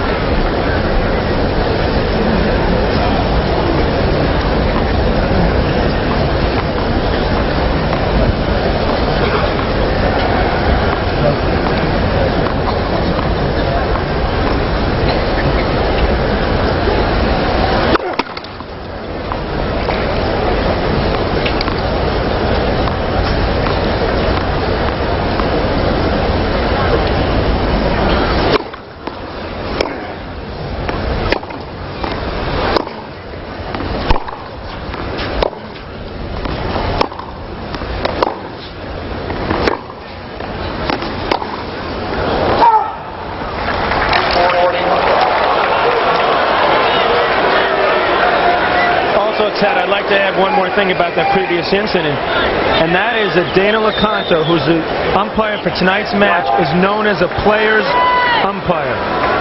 He really hesitates to call these warnings, so Andre should be aware of that. He's definitely one of the umpires that's really on the player's side. You see, Agassi tested him. He flung the racket down by the feet of a linesperson there, and now he's saying, is that okay?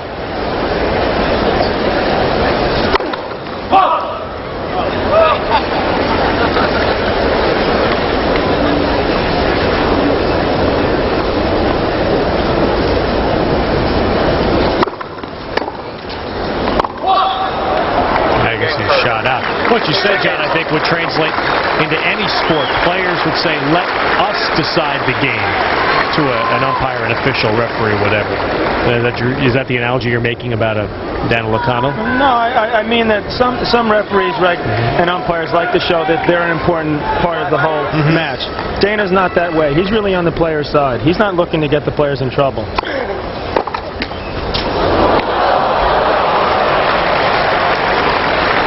And I don't think that Andre should test it too far, because at a certain point, Dana's a human being.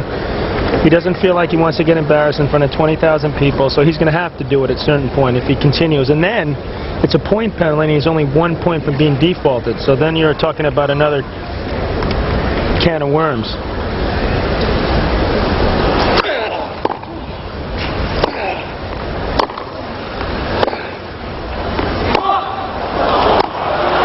The bottom line is he threw his racket hard into the chair. It should have been a code conduct warning, and now it's cost him a game and a half.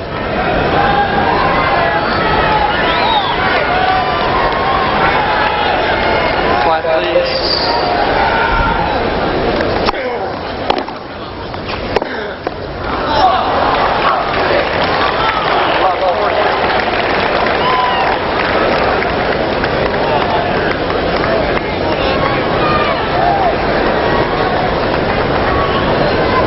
Meanwhile, Jim Courier is just taking all this in. And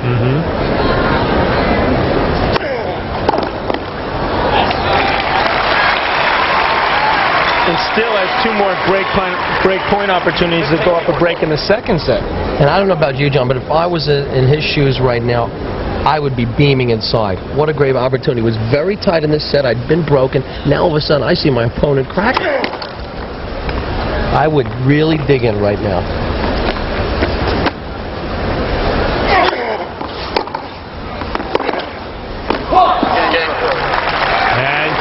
Is up a break now in the second.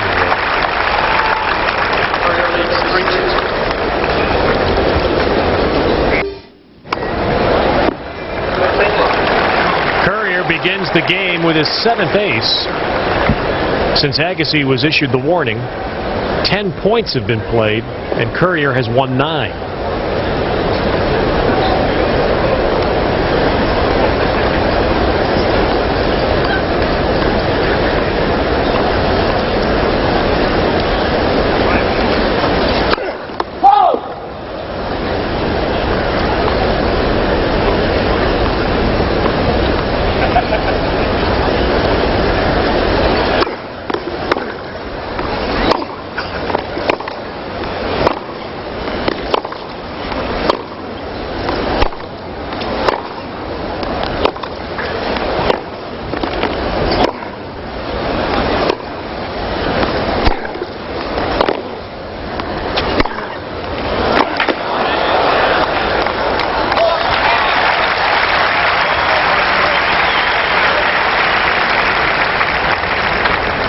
Ted, maybe that will be the point that will get Andre Agassi back in his head back into this match. As Vita said earlier, it's not bad that he got angry. He was disappointed that he lost his service break. He was still up 2-1 at that time, but the fact is that he's completely lost his concentration and that he's used that energy so negatively. That's the problem.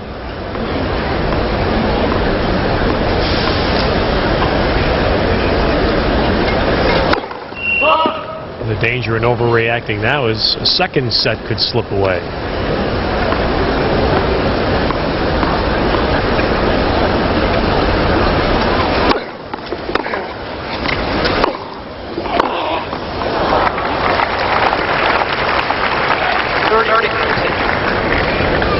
There's not too many people, players or otherwise, who think that Andre Agassi could come from 2 sets down and beat Jim Courier in 5 sets. So this is a very important set for Andre.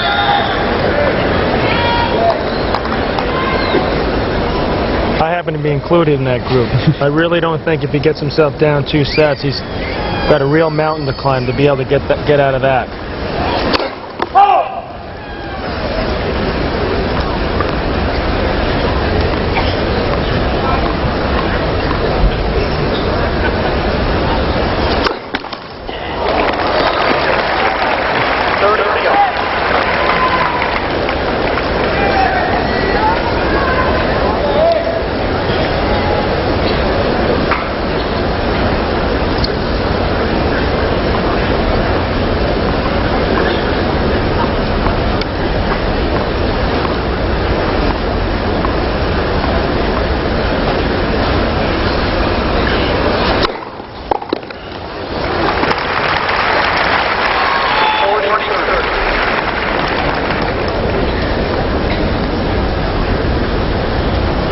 There's that first serve that you'd like to be able to reach in your pocket and pull out.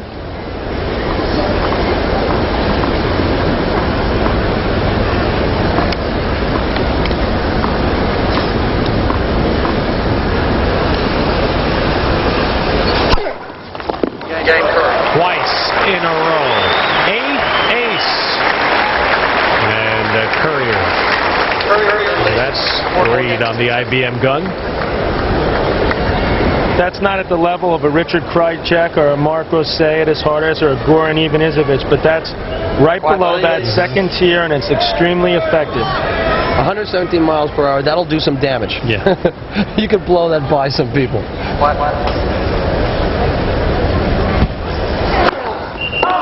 The other guys just turn their serves into blurs. You see, that's just the the Concord serves.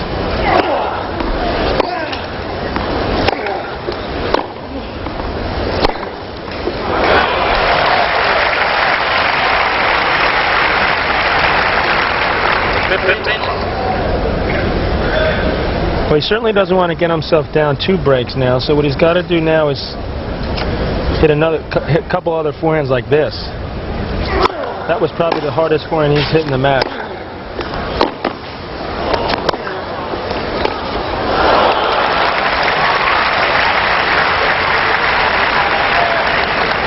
He certainly backed up Jim Courier with that last forehand. If nothing else, he wants to make Jim Courier serve this set out. Hold twice more, at worst make it 6-4, so psychologically he's a little more positive going into the 3rd set.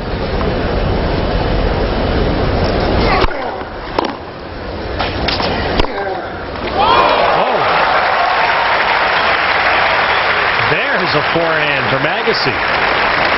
And as everyone knows, the toughest game to finish off is that game when you're serving for the set. So he'd like to get himself at least in that position. Here's that forehand that I was talking about. This one's an inside-out forehand. Extremely well hit.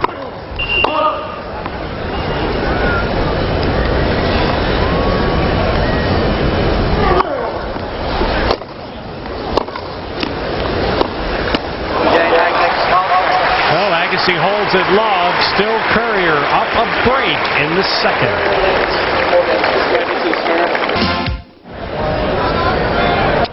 Back here, Courier up a set and a break, and let's go to Michael Barkan. Well, you stop already. We're on the air with Regis Philbin and his lovely wife, Joy, and you're sitting on end court here. Yeah. Give the folks just a sense of what it's like to be at the other side of these serves and rally. You could really appreciate the strength and the force with which they whack that ball back and forth. It's unbelievable. On the other hand, they do double fault just like I do, occasionally. He doesn't have your net game, though. Yeah, it's not yet. But now what's going on, do you think, with Agassi? Well, all of a sudden, Agassi seems to have regained his composure, and he's becoming a Zen master again. But for a minute there, I thought he lost it. You know, this inspires me to go out and beat the heck out of Kathy Lee the next time I get her out on the court. I really want her now. Now, what the heck does Andre or Jim have to do? How are you going to win this match? He's coming to life. Agassi is coming to life right now. Yeah. I don't know. It's hard to pick up on it. He kind of drifts in and out. But I think it's Courier's night. If you had to ask either of them one question that you've never talked to either of them before, what would you want to know from these two guys as an interviewer? As an interviewer? When is he ever going to cut his hair? I don't know. Incidentally, you guys are doing great coverage, but why in the world would you leave the double in the match today for cartoons? You had me crazy. Is this your show? No. Ted, take it. I got to deal with this guy. Back to you, Ted. John agrees, Reed.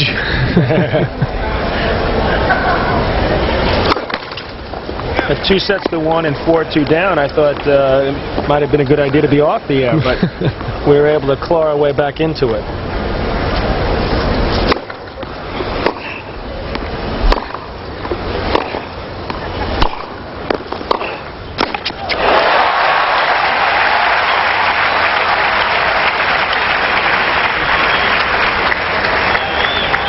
Believe it or not, I think Regis Philbin made a very good point. Andre has seemed to have regained his composure. He's played 2 great points to get to love 30, so he's got a great opportunity here to get back into this match again. He has won 6 straight points.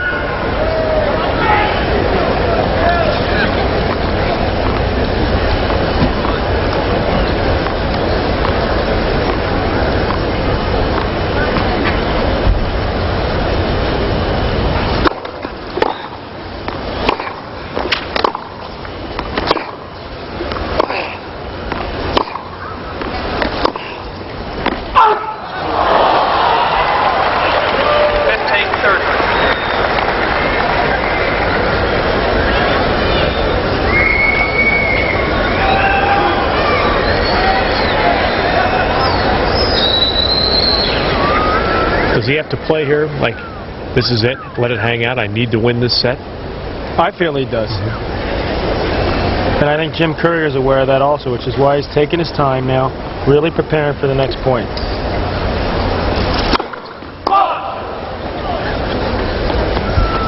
He really wants to make, if nothing else, Andre really work for this game, not give him away anything.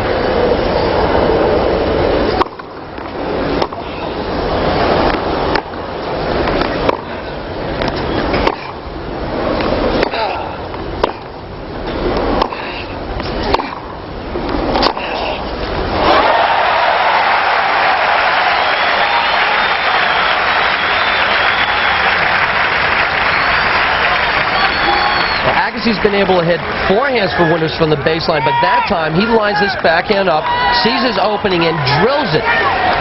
And Jim Courier was not that far away from that backhand. He hit it so hard that Jim could just not track it down. Explosive backhand. And now Courier needs to pull out some serves.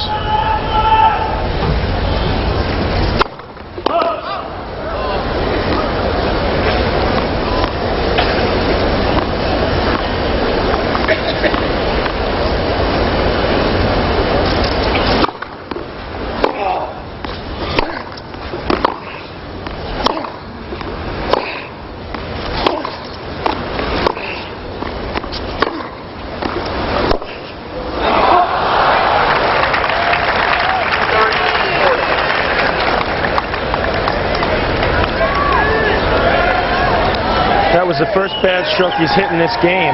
The previous point that he had lost, he missed by no more than 1/4 of an inch.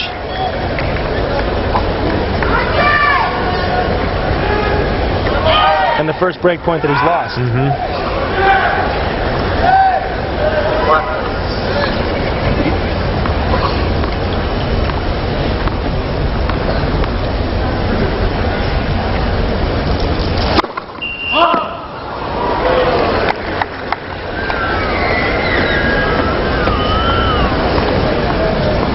Tennis great Virginia Wade.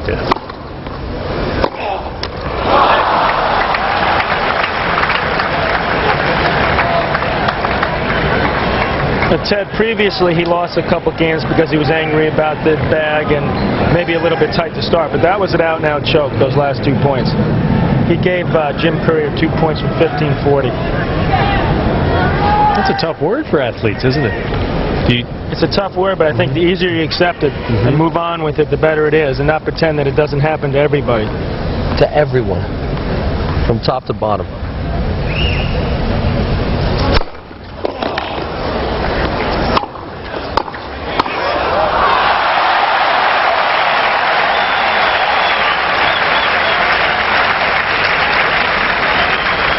Agassi showing good reflexes on the baseline. Courier tries to sneak in to try to end the game a little bit quicker. He gets the volley, but he was jammed. Agassi hit the ball hard enough where he couldn't get into position for the volley. Third break point for Agassi.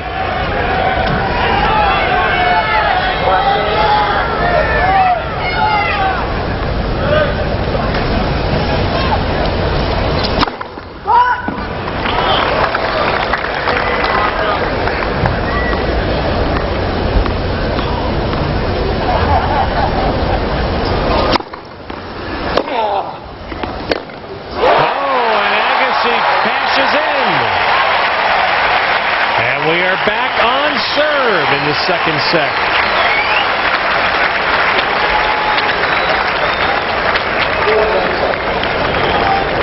As big a game as Agassi has won in a long time. This is turning out to be an extremely interesting second set. Andre taking control early, got the early break, let that slip away. Jim took complete control. Now we are dead even at 4-all.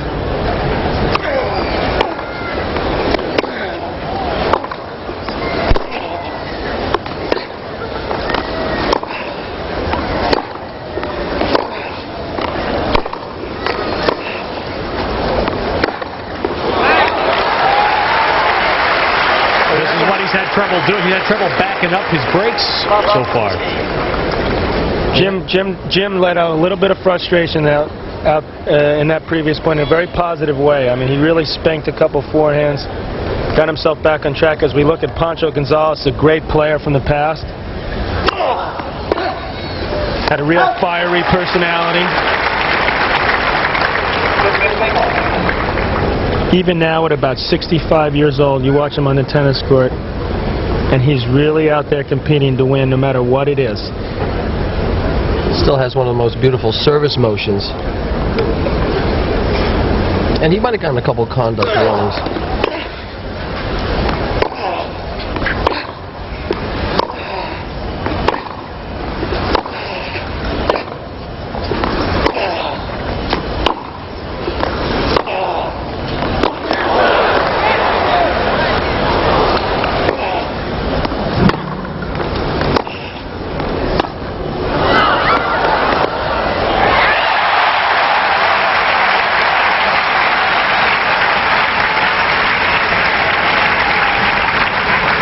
Andre is definitely playing at a different level right now. Courier, almost frustrated, tries a drop shot to break things up, but Agassi was there fast enough and just rips it cross court. The only reason I can think of that Jim Courier just tried that drop shot is to make Andre run a lot. And so the more Andre runs, that if it does go to a fourth or fifth set, that he really has a clear advantage. But it didn't really make sense in the context of that game.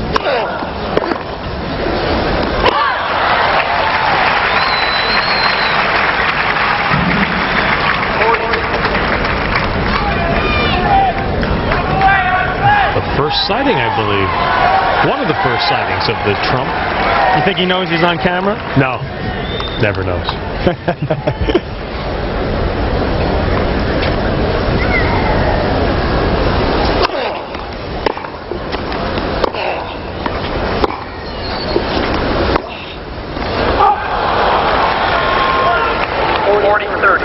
Baby, please.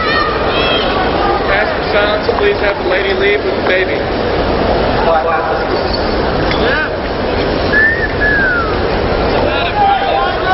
Well, that to me is a clear indication that Jim Courier is not a father yet, because he just asked a mother and baby to leave the stadium.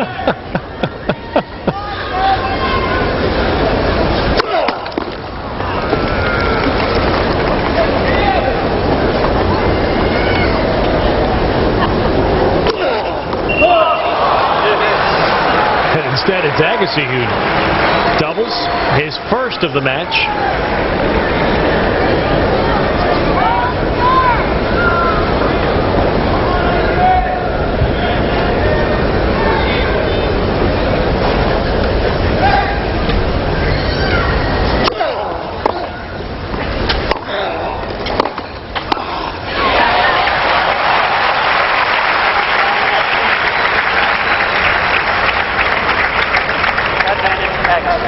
As a courtesy to the player, could you take the baby out?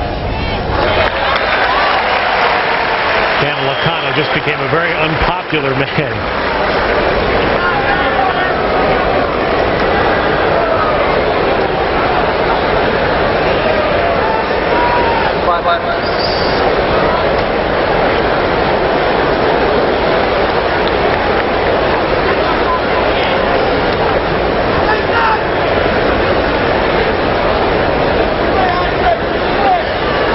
Hopefully the mother has a pacifier.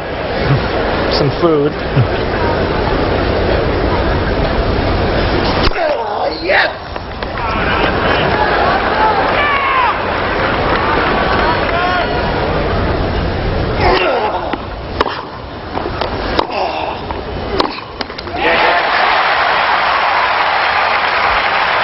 Well, Agassi's alive, and we are on serve in the second set. Agassi leads 5 games to 4. Well, I'm not sure I ever thought we'd sit here at the Open and talk about Andre Agassi's perfect record on grass for a season. That's really incredible. The interesting one, though, is he's only 1 and 2 for the year on carpet. That's really surprising. He started the year slowly. Didn't play the Australian Open. Played a good Davis Cup match, but had a real struggle in the beginning of the year in the indoor season. And it wasn't until Atlanta where he beat Pete Sampras, where he won his first tournament of the year, and things started to go a little bit better for him then. Reached the semifinals of the French. And things have turned around for him the last 3 games.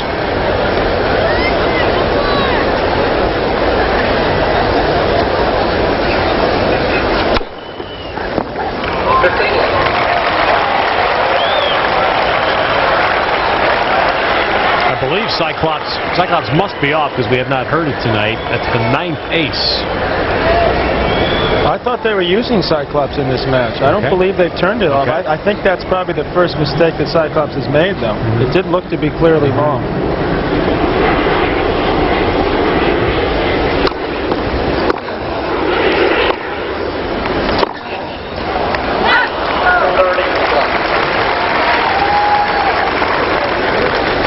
We understand. I stand corrected. It is working.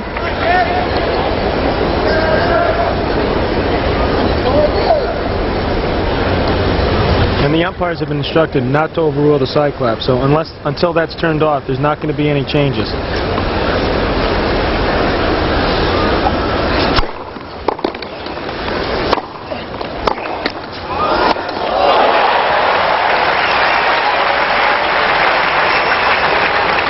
When you talk about handling a volley that jumps off the net well, that is taking it to all new levels. Watch this here. Here's Andre hitting his forehand. Here's Jim. He's about to get down suddenly. Quick reaction up and just slams away the overhead. Great transition there.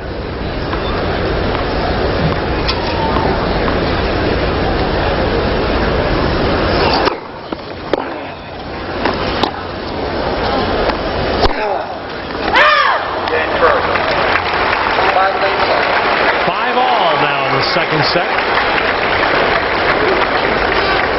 You know, that to me is an example of how well players see the ball, because that ball was struck very, very close to the line, and Jim Courier didn't even play that. He saw right away it was maybe a half an inch or an inch out and didn't even bother to take a swing at it. Maybe that's a little dangerous at times, but at 40 love you can afford to take that risk.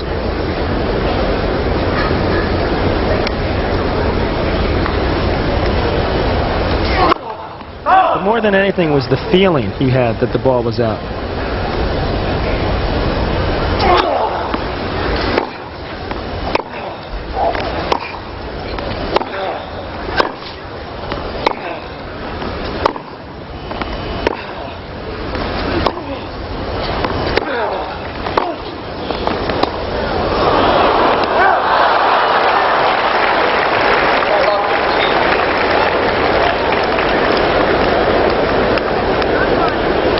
Very similar to Jim Courier's drop shot the previous game. I was going to say, how was that play?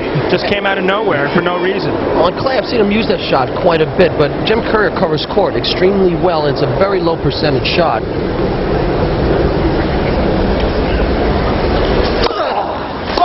Oh, come on! What are you doing up there?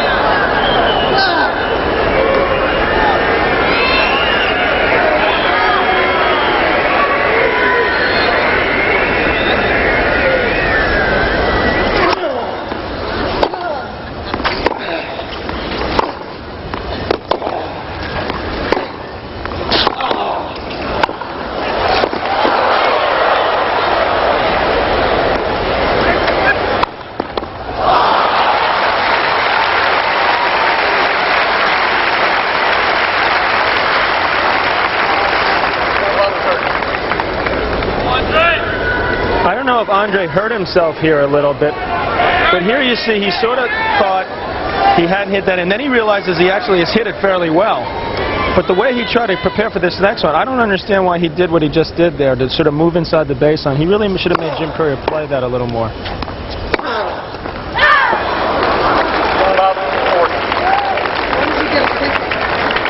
If you want, I could have got you a good seat right there in the box.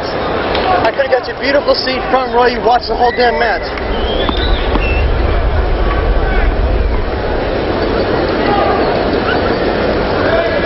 His frustrations, at least Agassi's in this match, have been directly parallel to the score. 3 break points.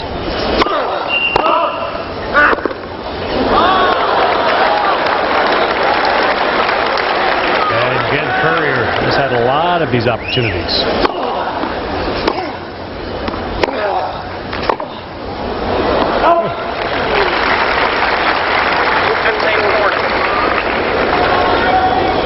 Right now, Andre Agassi should spend more time worrying about these break points than the umpire.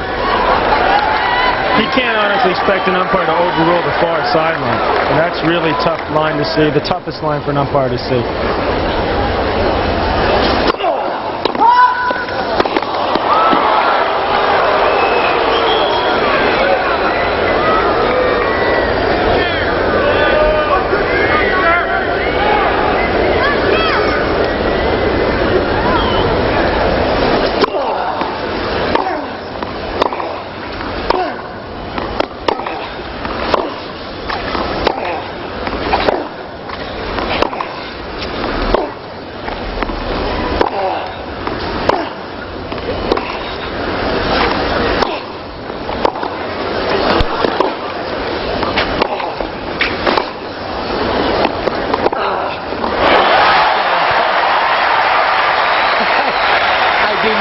How hard they exchanged shots in that point. Normally on a break point, you think guys would start hitting a little more tentatively. No way. Not these two guys. A short ball, first of all, is difficult enough to dip it into the court, but to hit it as hard as he did for a clean winner, spectacular point. Well, this would be a remarkable escape. He has saved 2 break points.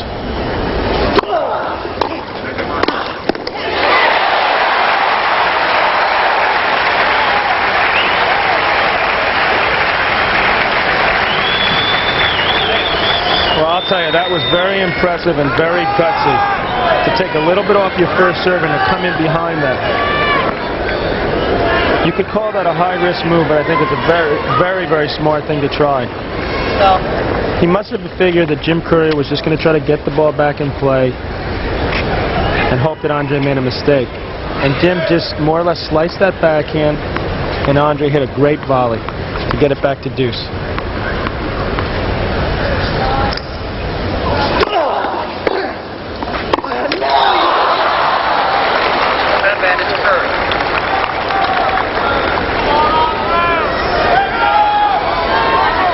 Agonizing moments in the Agassi box.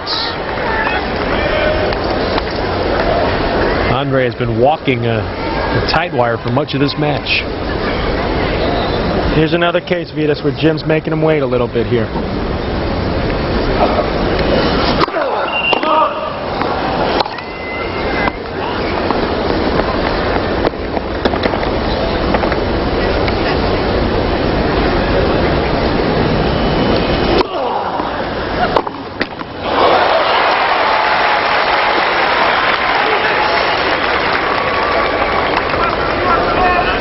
Break points saved by Agassi.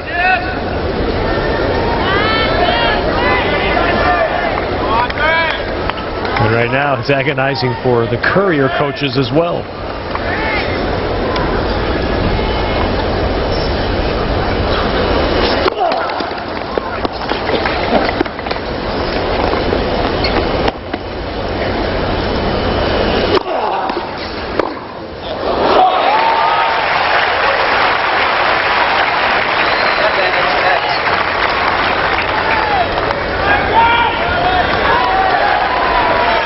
Two tight forehands from Jim Courier in a row.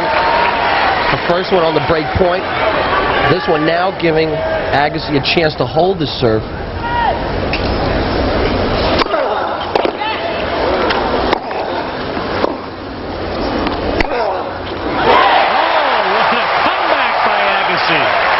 Saving 4 break points to hold.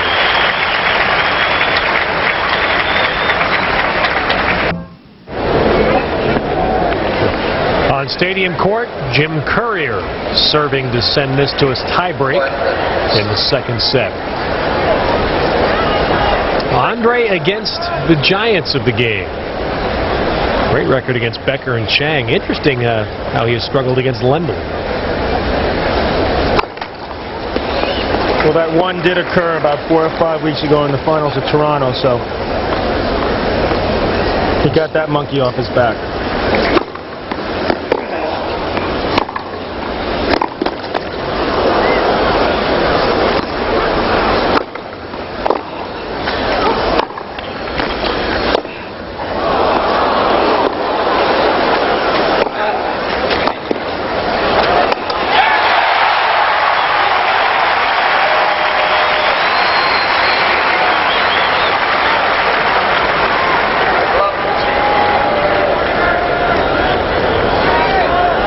Was appointed. Agassi seemed to have no chance to win. Well, the crowd all thought that backhand was going out, but Jim knew well that the ball was in.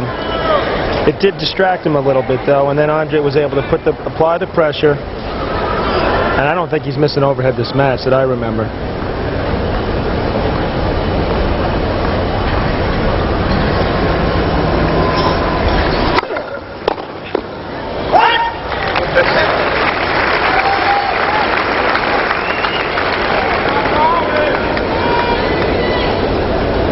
Great escape Agassi made in that 5-all game. Now forcing Courier to hold to get this set to a tiebreak.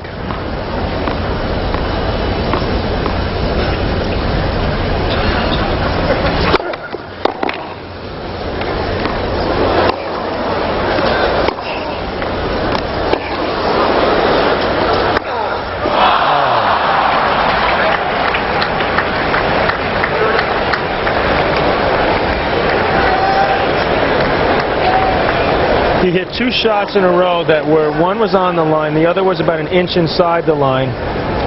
And then to hit a forehand that wildly on the third one must be very disappointing to him. He really rushed that forehand. He was doing one of those sprints you were talking about yesterday, Vitas. Just sprinted too quickly up there.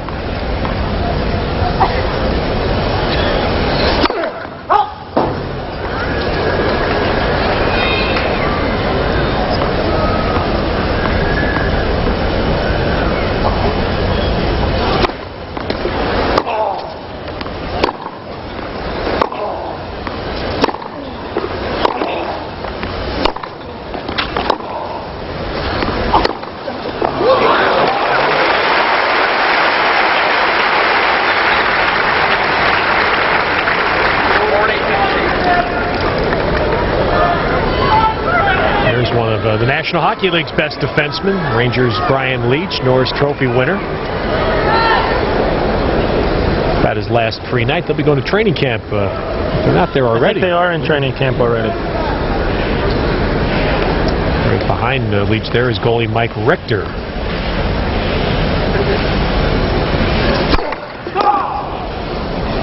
That was incredible footwork on that previous forehand that Jim Courier just hit.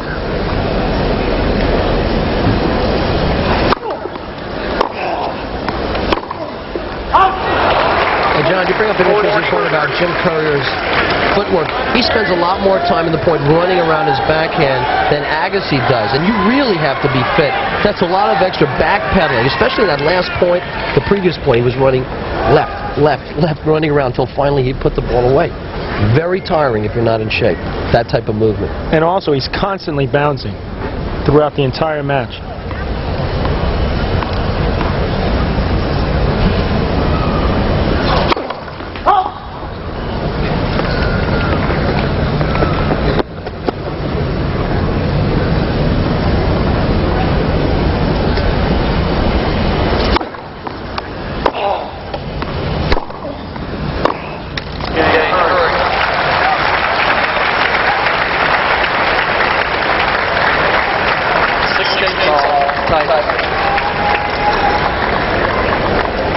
Here's an example of Jim Courier's footwork that we were just talking about. I think Alexander Volkov, who played earlier today, could learn a little something from this match. About bouncing on his feet and not being completely flat-footed the way he was when he played Pete Sampras.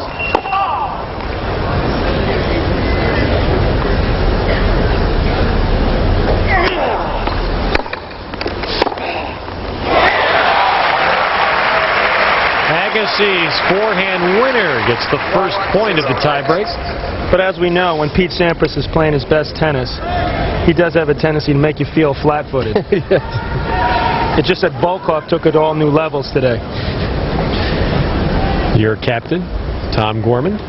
He's got to be feeling pretty good about our chances in a couple weeks against the Swedes in Minneapolis.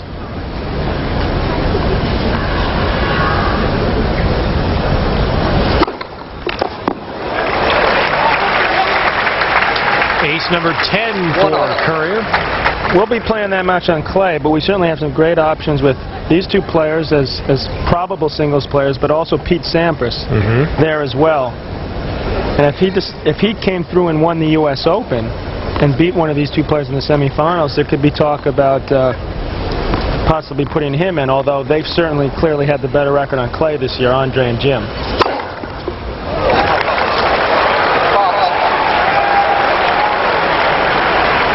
Jim's not going to be too happy when he hears this serve was called a fault.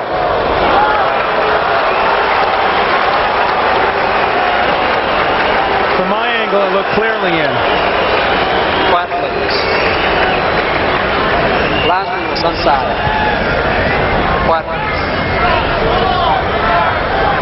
That looked pretty good. And Licano saying the linesman was unsighted. Well, on that replay, it looked a little bit closer to possibly being out than what I originally thought. And Dana certainly, that's the best chance he has of overruling something.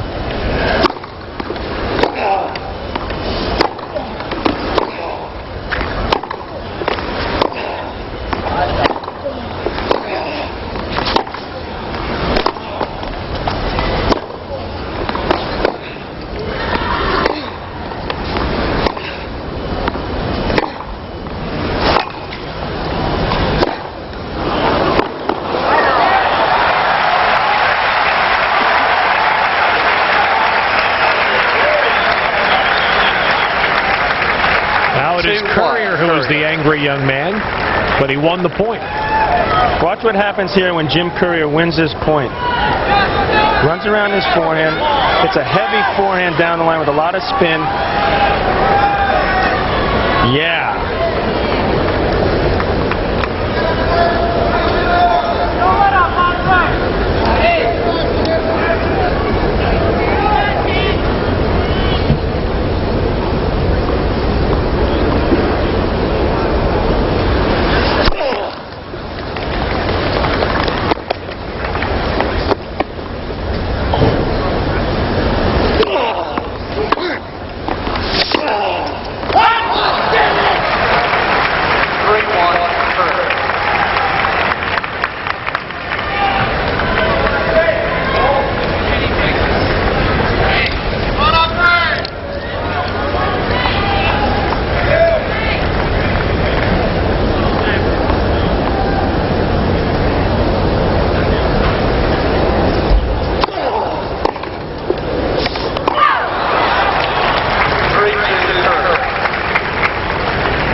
Serve to Courier at 3-2 in the tiebreak. I'll tell you, Jim Courier has really started a new fad in tennis. So before he came up, there was virtually nobody who wore hats while they were playing. Now all of a sudden, who would have thought that Andre Agassi would have wear a hat now with his beautiful flowing locks?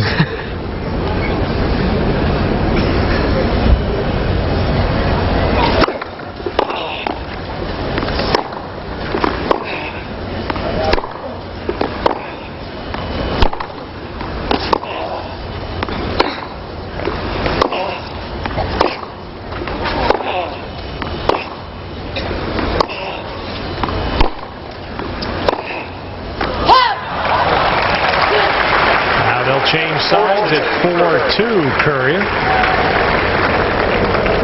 Well, now you know as a father, John, you can't get hats off your sons, I'll bet. Kids love to wear hats. I love to wear hats. The only other player that I knew of in the last 5 or 10 years that wore a hat with any consistency was the famous Foreign Legion hat that Ivan Lendl wore down in Australia.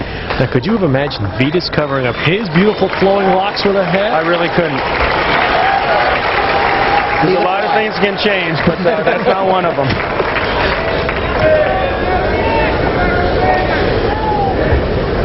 Well, this It's a younger version, a little younger version of the battle we had last night. It could be a war of attrition. Already 2 hours of tennis. A slight edge to Courier here in the tiebreak.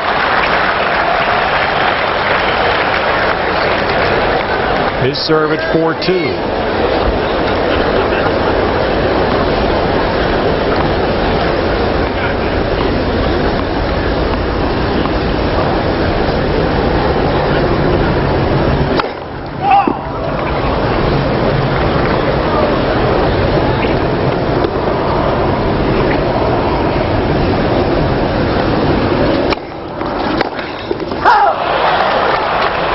Agassi came way in on that second serve. Well, it was a good idea to try, but I just felt like he went in for a little bit too much, especially down 2-4. Now all of a sudden he's faced with a 2-5, and if he even loses one of these next two serves, Jim Courier's going to have two serves and another set point to close this set out.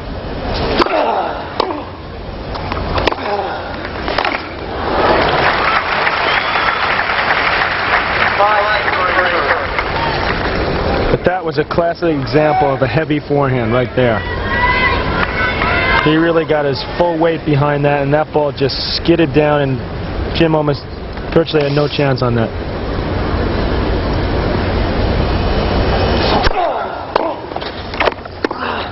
Oh, a bad miss.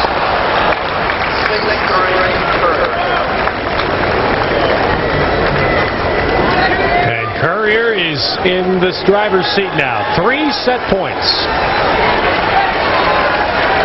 to take a 2-set lead.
Remarkable get by Courier.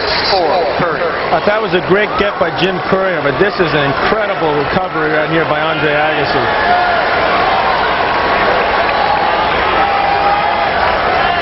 And it was an even more incredible miss. The wide open court.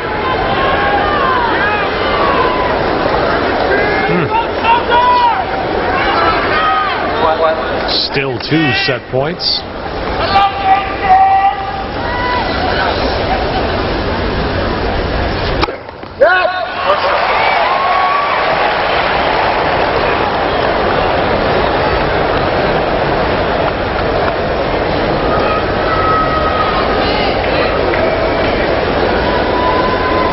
Agassi's still balancing on that high wire. He has been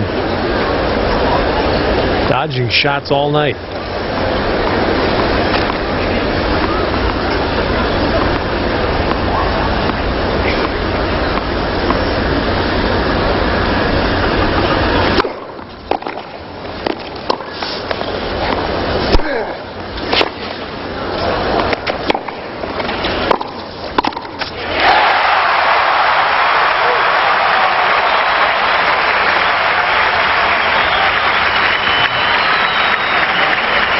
I'll tell you something now, Vitas. Jim Courier is going to be really upset that he missed that forehand volley now. And you got to give Andre Agassi a lot of credit. Not only does he come in, takes the opportunity, he's bold, he comes in for on the approach shot, but he attacks this volley. He doesn't come out as tentatively, punches through it at a very critical part of the tiebreak. That is something. He has fought off 2 set points on Courier's serve.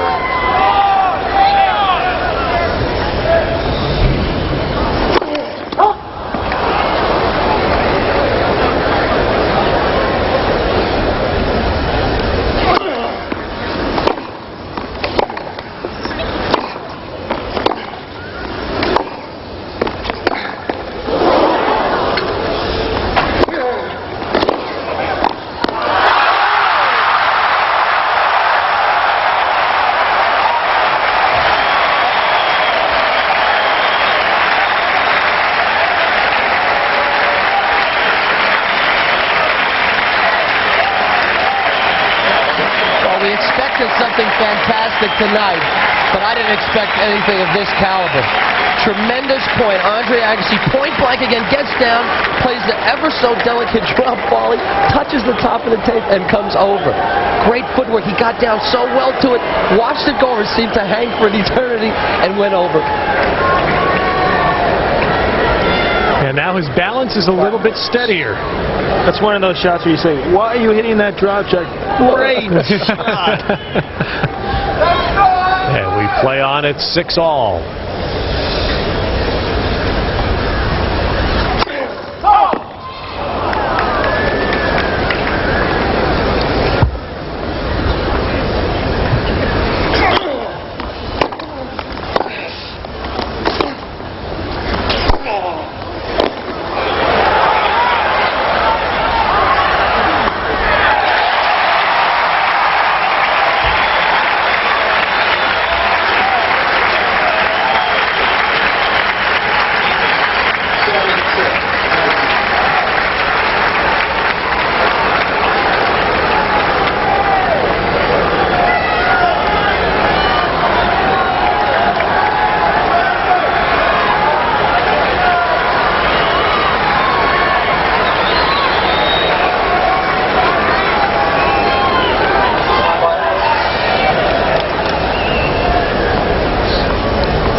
Remarkable recovery.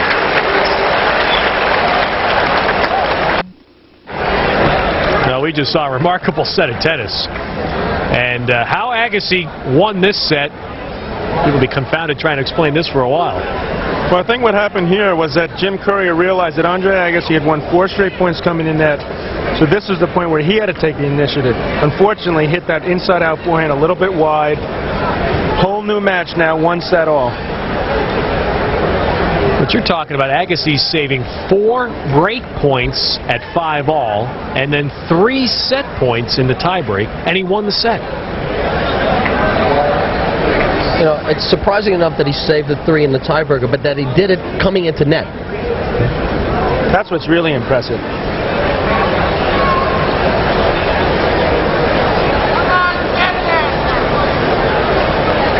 It's impressive if you save 3-4 set points if the guy double faults every time. But to do it the way he did it with such great shot making was really a pleasure to watch. So Courier serves to start the third. And he's saying, well, where was that on one of the 3 set points? 11th ace. If I was in Jim Courier's head now, I don't really feel like I'd feel too bad, though.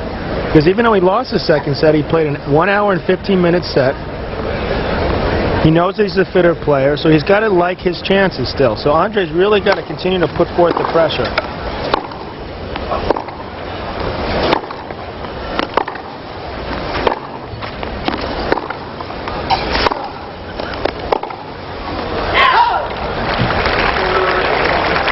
Believe it or not, Andre Agassi is going to have to take it up another notch if he's going to win this match. It's hard to believe, having watched that second set of tennis, that these 2 players can do that, but I feel Andre needs to play even better, to continue to try to be aggressive, really pick his spots, and really cut down on the unforced errors.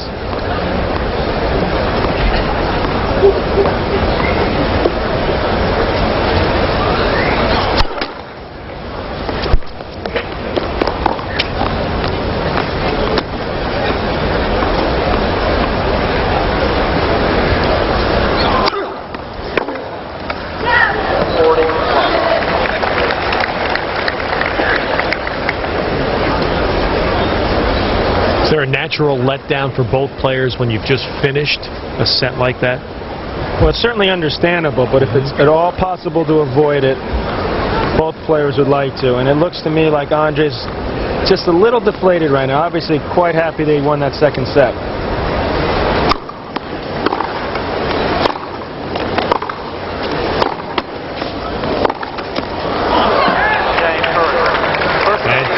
Comes right back, holds at love to start the third.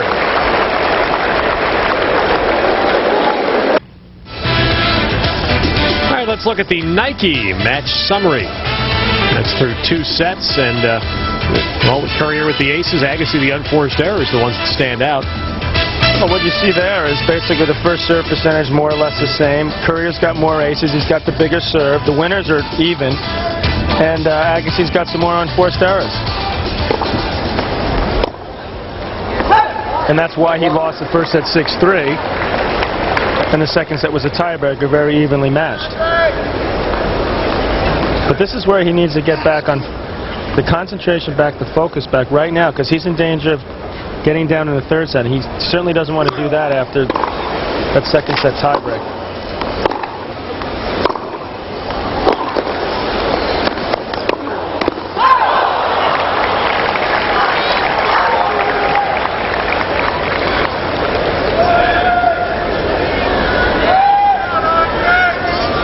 And also, I can tell you from experience that when you're yelling at yourself that way, that takes energy. So even that is going to tire him out a little bit in the long run. So he really needs to conserve his energy now and really use it properly.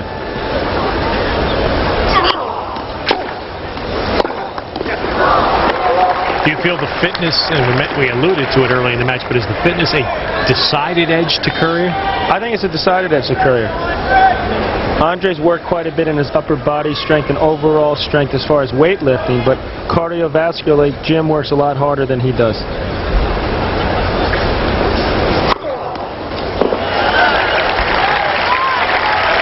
And this is not to say, once again, that Andre Agassi isn't fit.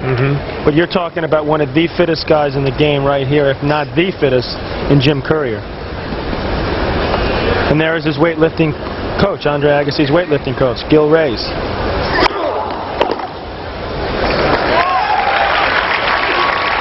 Why does it seem that Agassi has been serving break points the entire match? Because he has. Because he has been. I mean, this is just kind of like, there's got to be about close to 20 of them now. Well, there we are. This will be the 20th.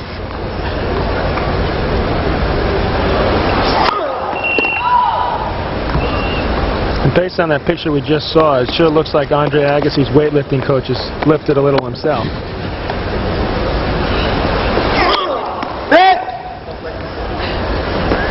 The ushers don't necessarily ask him to show them. He doesn't need to show his pass now.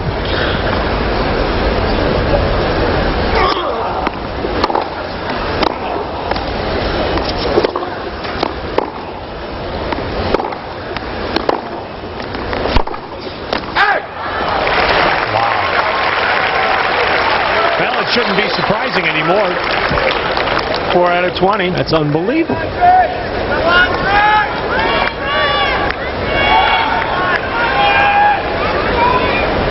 Now, if this continues much longer, and Andre continues to save these break points, I think you're going to see a little frustration set in with Jim Courier.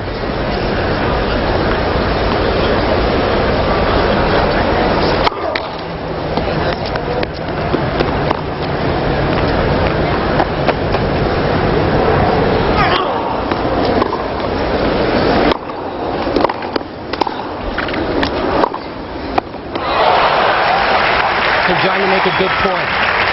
Courier is mentally very tough, and I like the way he's conducting himself now. He had a duck forehand volley for a set point in the second set. He's coming out. Well, I wouldn't call it a duck. But well, it was okay. It was pretty easy. He should have made it.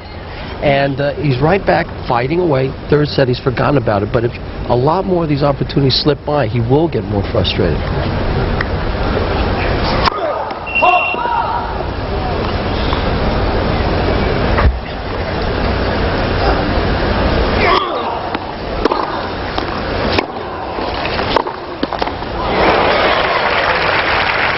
But then again, Ted, if you were going to ask me, would I rather be 4 for 21 in break point opportunities or 0 for 0? 2 for 4 or 3 out of 5 the way Andre is, I'd still prefer to have all those chances at this point. If it was going to 4 for 30 or 40, then I'd say that the Lord wasn't on my side for this match.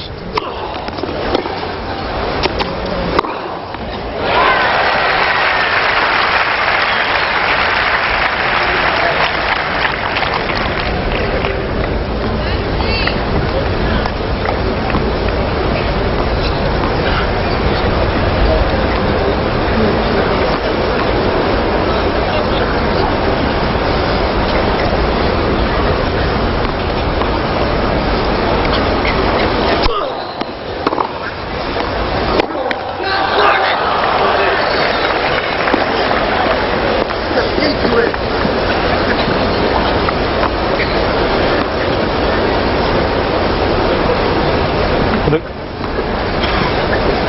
There's Alan King looking a little fatigued.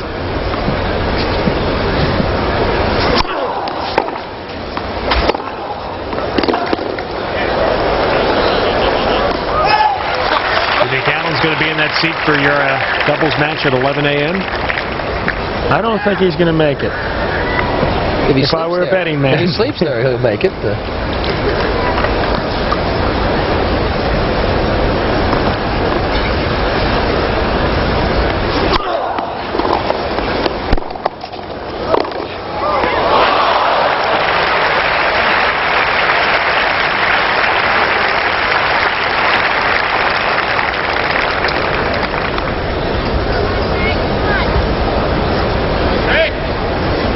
This is some forehand pass that Jim Courier just hit. Looked like the ball was by him, and he just little flick of the wrist. Great angle.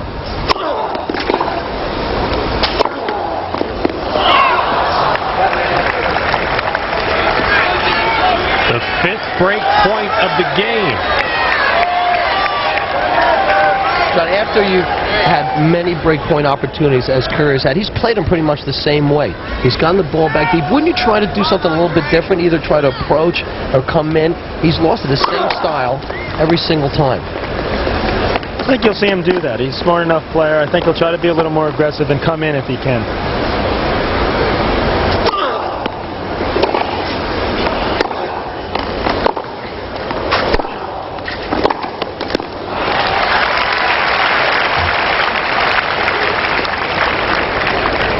I don't know the number, but that's about the 5th or 6th time Agassi saved the break point by being the aggressor. And he's had more than enough opportunities to say, hey, you know, I think it's time to change things around. If I'm going to lose the point, let me try losing it a different way.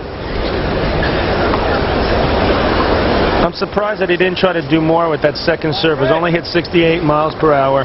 He really had a chance to take a big crank at that. And it's not as if he's hitting his forehand badly this match either.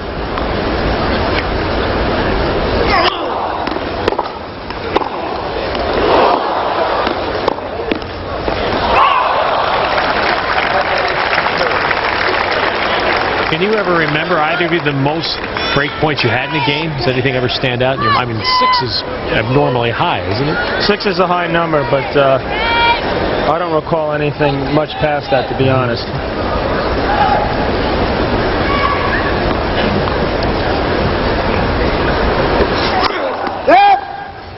I just remember being involved in some matches where it seems that you've had opportunities to break all day, and then the guy gets one break point and you're broken. Those are the most irritating sets to lose, and it's sort of what's happening here tonight.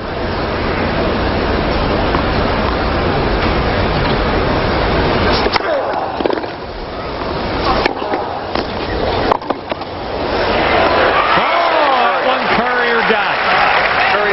And on his 6th break point, he succeeds.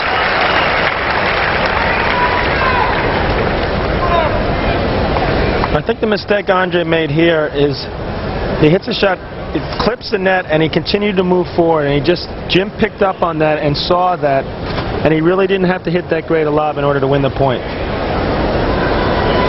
He basically knew all he had to do was get it in.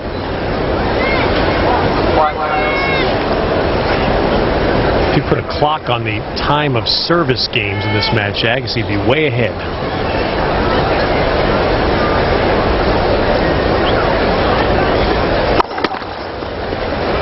And as all tennis players know, serving is quite tiring. So that's another factor in Courier's favor.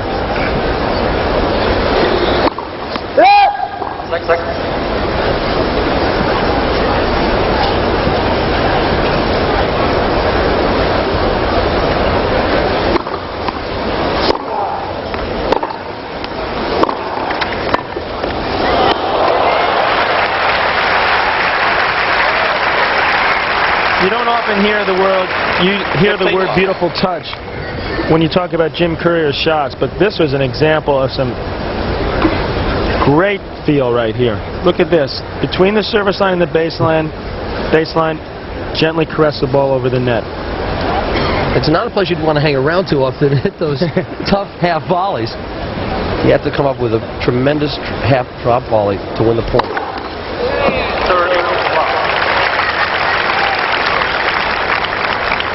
12 aces. Henry's amazed right now at this match.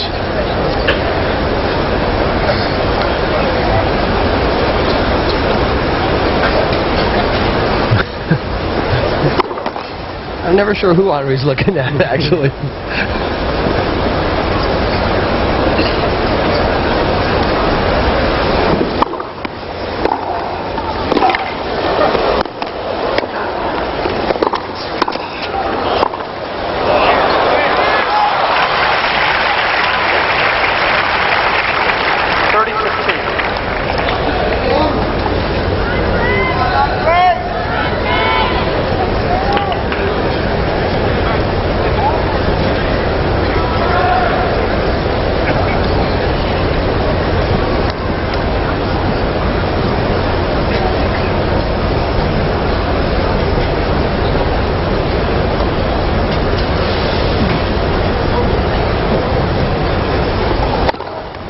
I'll tell you one thing though, Vitas, when you talk about Henri Leconte, you're talking about one of the most gifted and talented tennis players that I've seen for a long time.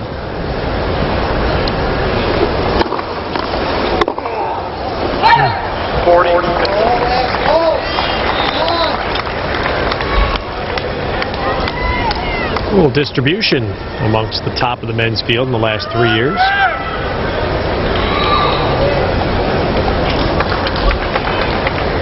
Well, like tennis, as the other sports as well as tennis, it seems tougher and tougher to dominate at this point.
From 40 love and what appeared to be an easy game, it's now deuce.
For Jim Courier, and he does hold for 3 love in the third.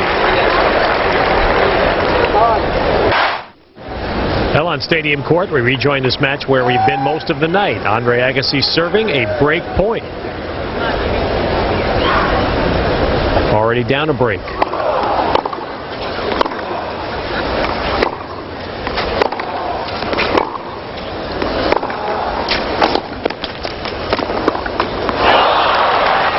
This time Courier is able to win it on the first try, and now this set very much controlled by Courier.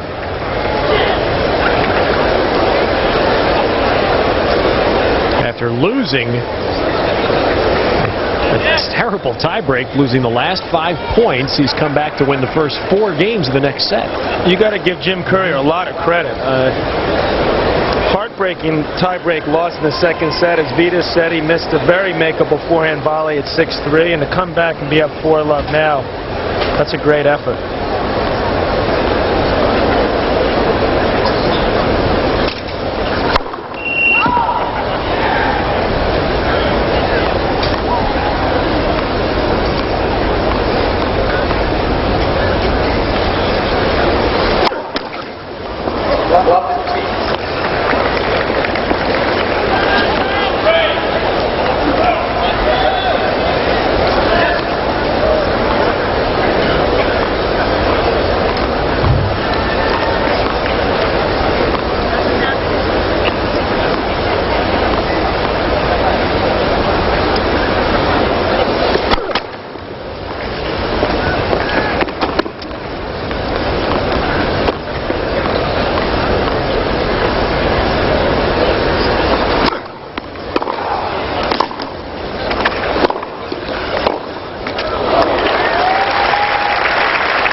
Line again, John, you talked about this.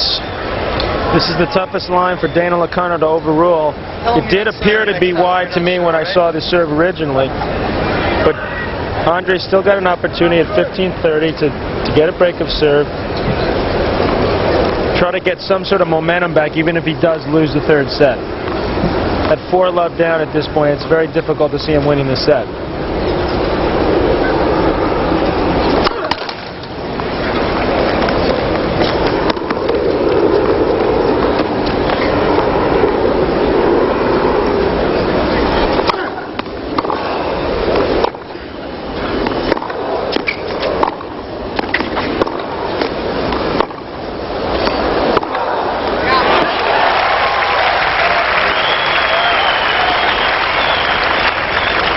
Good depth from Andre Agassi, pinning Jim Courier to the baseline.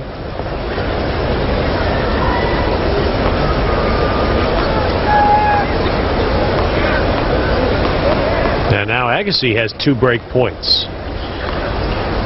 Not going quietly in this set.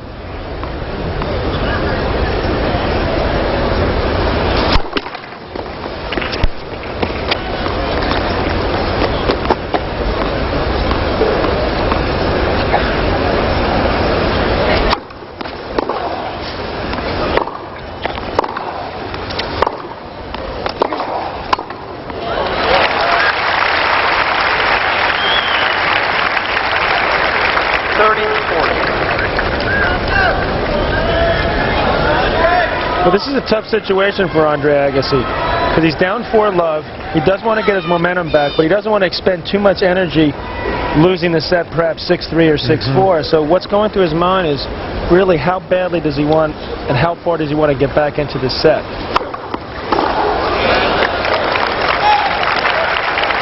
Balanced against, can I beat him in 5? Exactly. It just looks like the last couple points that he started thinking that way. And he does want to get the momentum back maybe at 5-love. Make sure he doesn't lose the set 6-love. But it doesn't look like he's really going to be able to put forth enough to really win this third set. If he was as fit as Jim Courier, would he have to think that way? I don't think so. He'd still try to fight his way back in.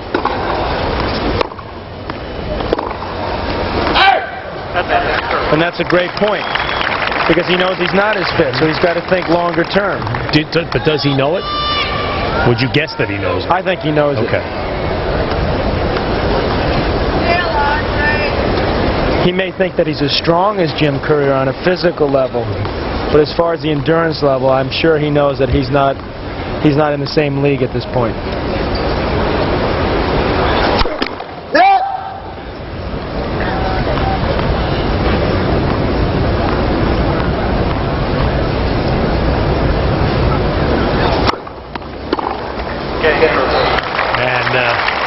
Courier comes back and closing in on a 2-set-to-1 lead.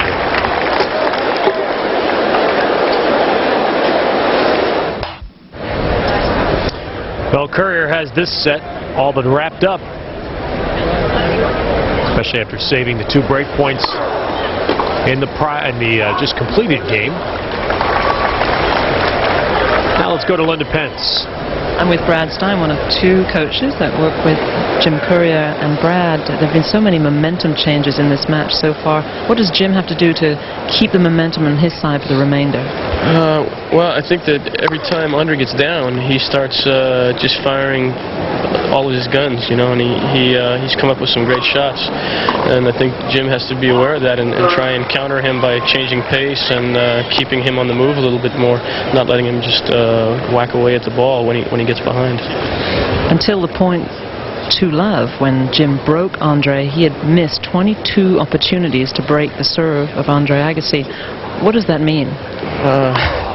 It either means Jim's not taking advantage of his opportunities, or Andre's making some great shots on break points. I think obviously Jim had a lot of chances, you know, and there were a lot of momentum changes in the second set, and it was a big set, and for Andre to pull that out, you know, I had a feeling there would be a bit of a letdown after this set, and there has been. Hopefully Jim can just stay on top of him from here on out.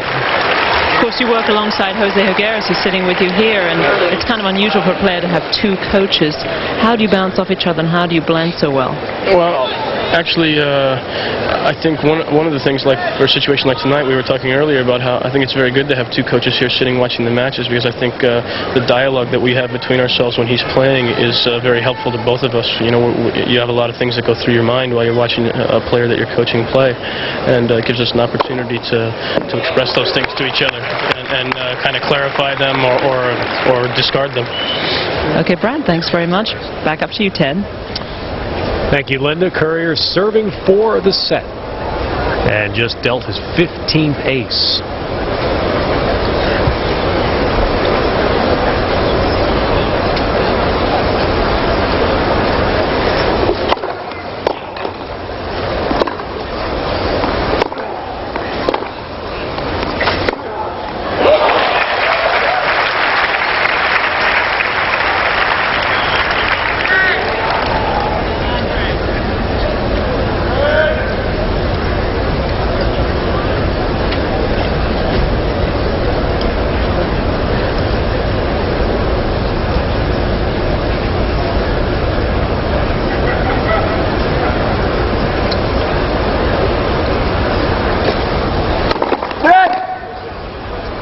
Well, it looks to me, Vitas, like Andre's accomplished pretty much what he wants to at this point. He held serve, seems to be hitting the ball cleanly right now. My question is, do you want to put forth that much effort to try to get back in the set? And for me, my personal opinion is he should try to get ready for the 4th set.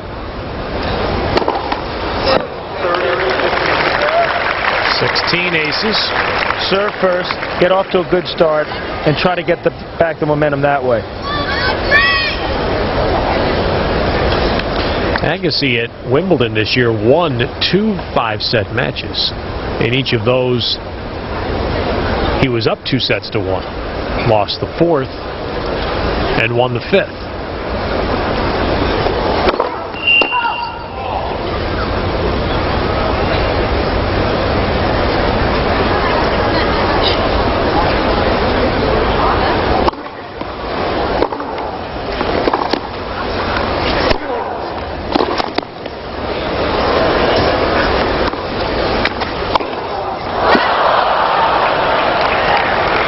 I think that's the first overhead tonight, John, that he's missed. But I would say that he probably missed that one more or less on purpose in his preparation for the 4th set. And Ted, also, you talked about his 5-set victories at Wimbledon. Wimbledon's grass courts, which is a lot less taxing physically than here. more of a mental game at Wimbledon, and also he wasn't playing Jim Courier.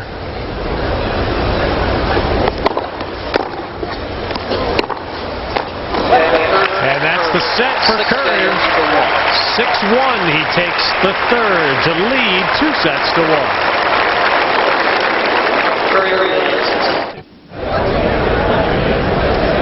Well, for those of you expecting to see either the new Mike Hammer or Murder, She Wrote, we're staying with tennis, as you are accustomed to over the last 2 weeks. And with good reason tonight, Jim Courier, Andre Agassi, an outstanding match to this point. Courier winning the third set to take the lead.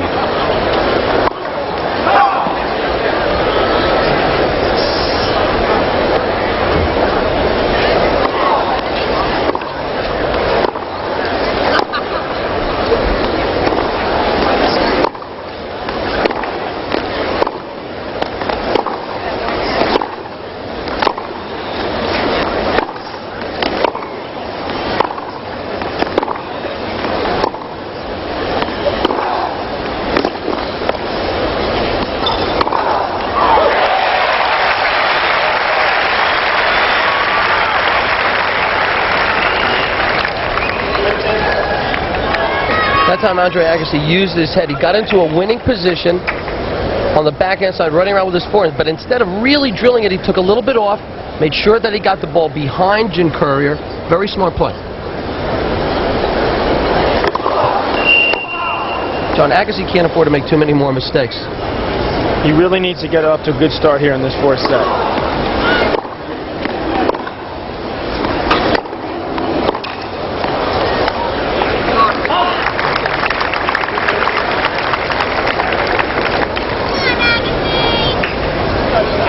It's the old cliche, but he's really got to take it 1 point at a time and really cut out those unforced errors. And also try to be aggressive at the right moment, like he did in the second set so well.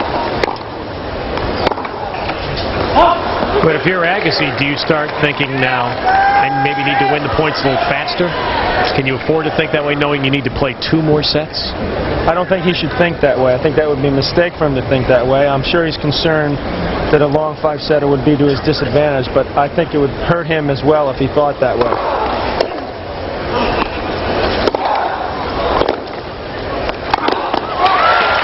Right now, I think it would be dangerous for Andre Agassi to think 5th set, will I have enough energy? If he doesn't win this set, there ain't going to be no 5th set. And right now, he's got to play his style of tennis that's gotten him to this round in the event. That's what you call really running around a backhand here. He was almost in his chair.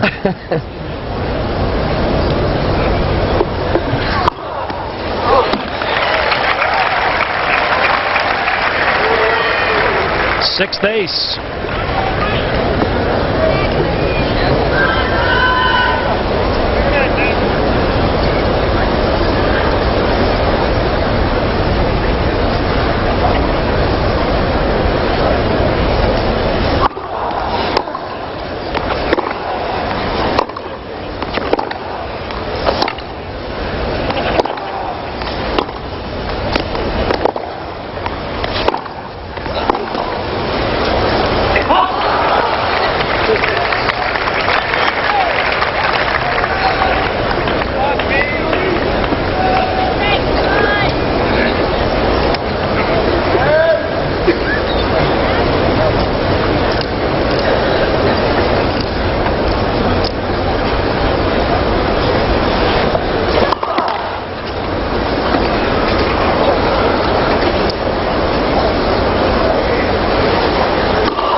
Agassi holds his serve to start the fourth.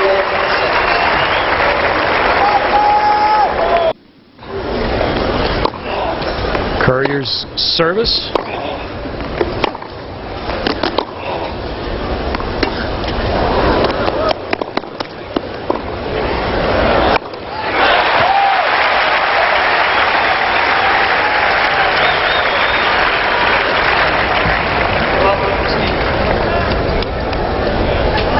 Well, it looks to me, Vitas, like Jim's tightened up just that little bit. He really recognizes that he can put this match away.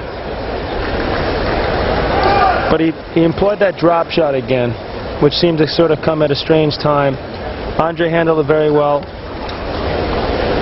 Love 15.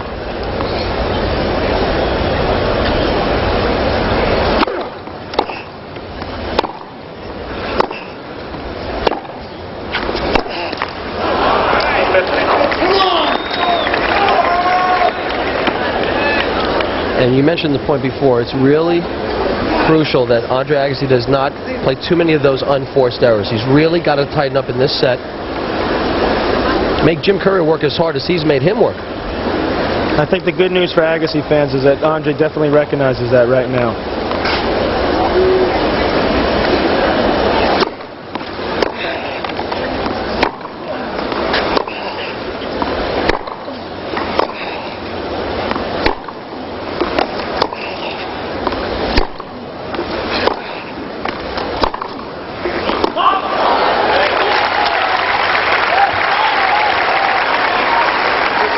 That's what I mean by Jim being a little bit tight forehand like that, just in the middle of a rally for no apparent reason. And this is what Andre's got to pick up on and really take advantage of right now.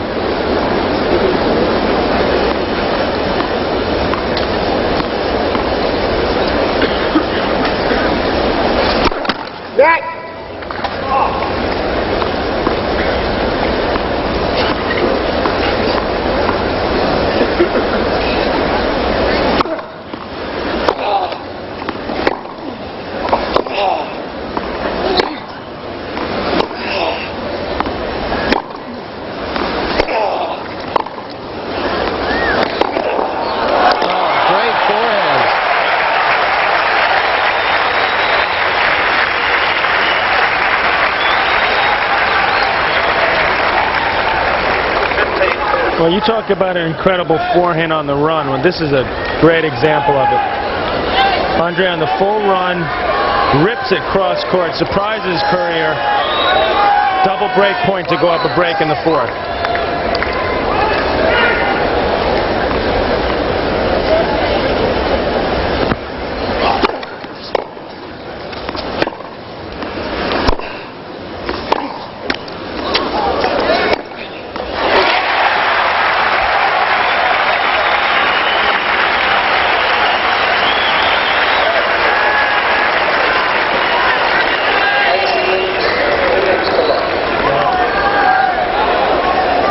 Andre Agassi might be out here to prove us all wrong. What a boost for his career if he could come back from 2 sets to 1 down at this point and propel himself into the semifinals. Well, it sure looks like the both of you are right. He was clearly saving a little bit there in the third set.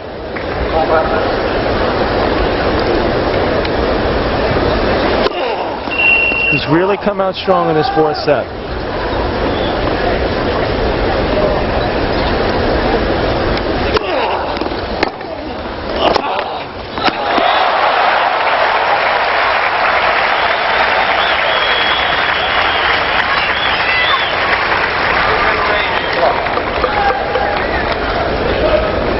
Good kicker. And now Courier's going to try to attack him to the backhand side with a short backswing with the wrist. You saw him coming over and drill it cross court. That's the advantage of the two-hander.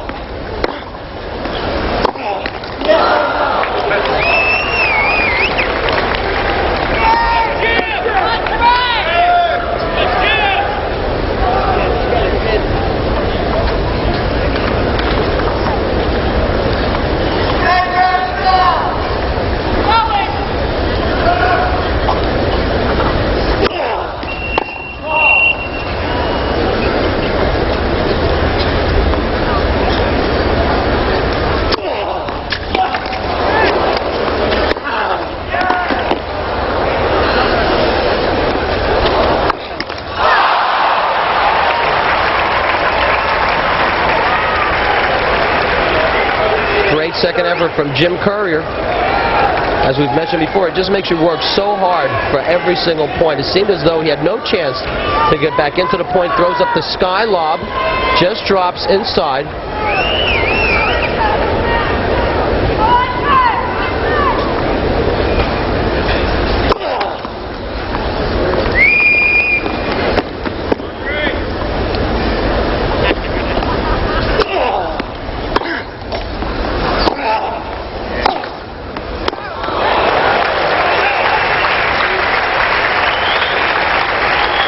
comes Courier. Back to his familiar spot. Starting to remind us a little bit of the Becker-Lendl match yesterday. Back and forth, just when you think one of the players is taking control, here he is, double break point to get back on serve.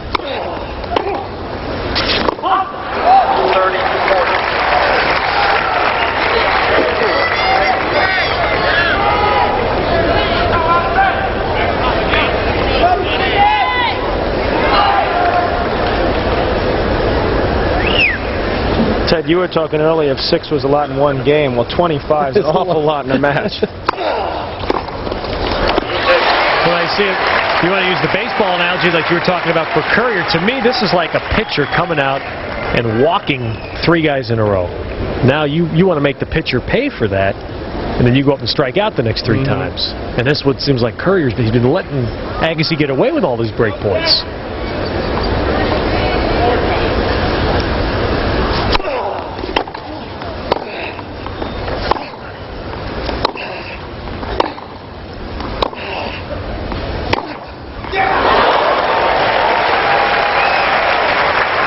You can see a contrast in how he played the last 2 points. On the break point, he was much more defensive. He just tried to slice the backhand back. In this one, on the very first serve, he took his forehand, whacked it, took the initiative in the point, and ends it with a winner. And especially, I can understand if you have 1 break point in the game, but when you've got double break point, triple break point, you have the freedom to really go and be aggressive for at least 2 of the 3. But once again, it's a little bit easier up here. I'm a much better player.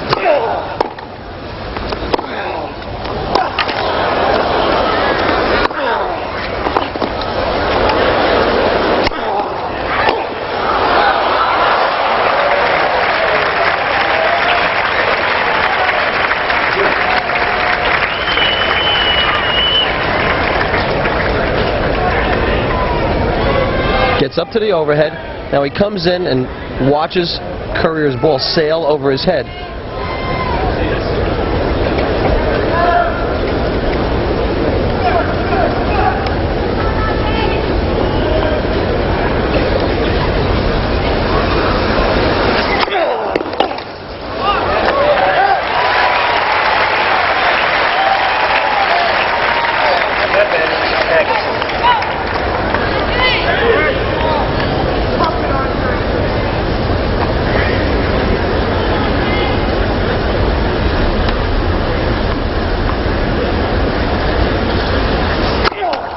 Yes, Gary.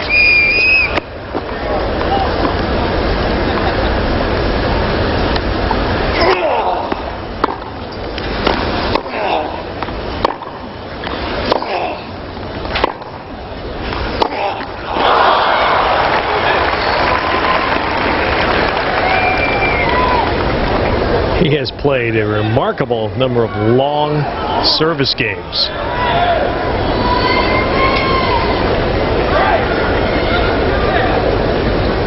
Doesn't seem any worse for wear, though, at this point. Yeah.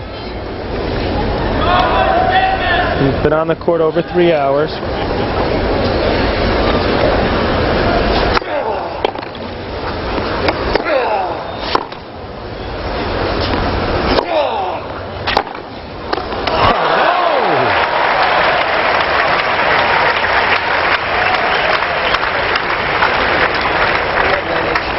Jim Courier was at least 4 or 5 yards behind the baseline, takes a swing and has enough power to hit it from back there for a clean winner cross court.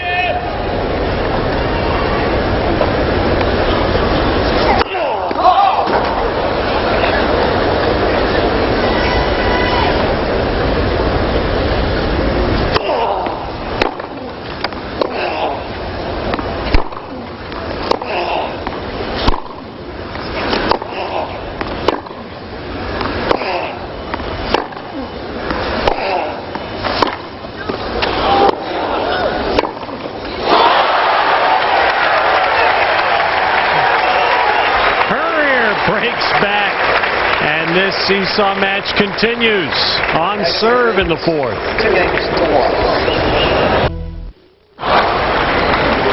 Back on stadium court at the U.S. Open. USA's Up All Night coverage of the U.S. Open. And Agassi had a break. Courier broke back, and we're on serve in the fourth. Maybe they should put a hotel room here at Flushing Meadow.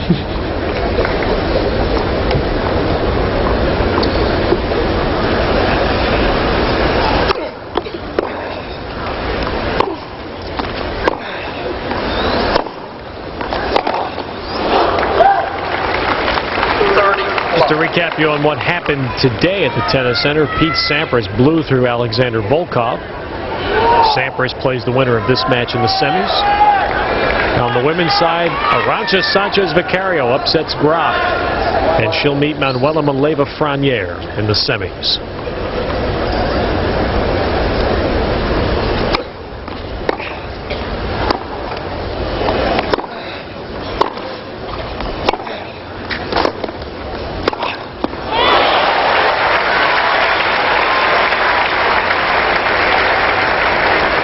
That's not your normal everyday forehand volley. And well, I'll tell you, a very entertaining doubles match.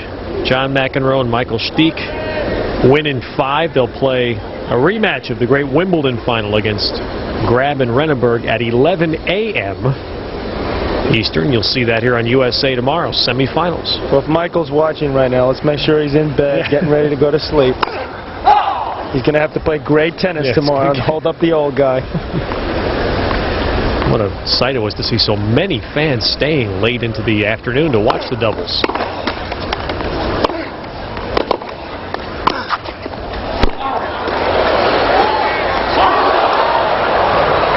Close.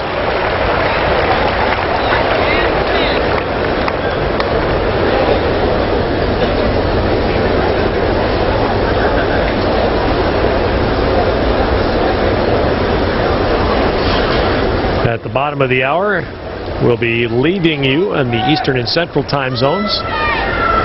Coverage of this match will continue on CBS's U.S. Open late night. In the Pacific time zone, we'll continue to bring you live coverage.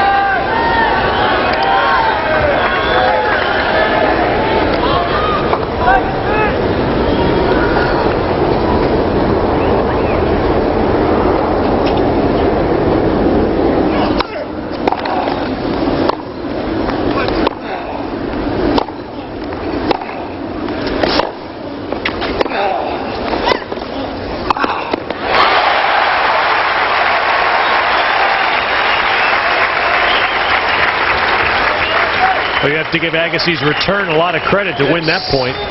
Well, Ted, you were talking earlier about taking the ball on the rise. This is a great example of that. Andre took that backhand on the rise, really knifed that backhand volley cross-court for the winner. And he's worked this game to deuce.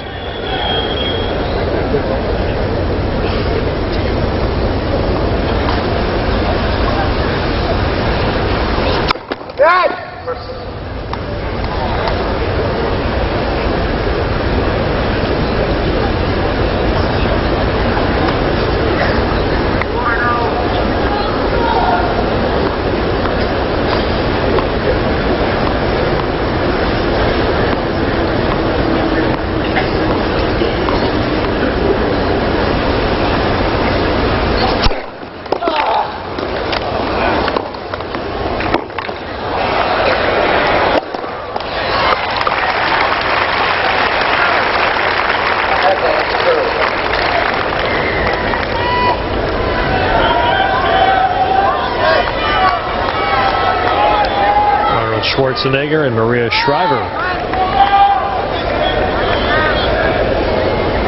seated in the USTA box.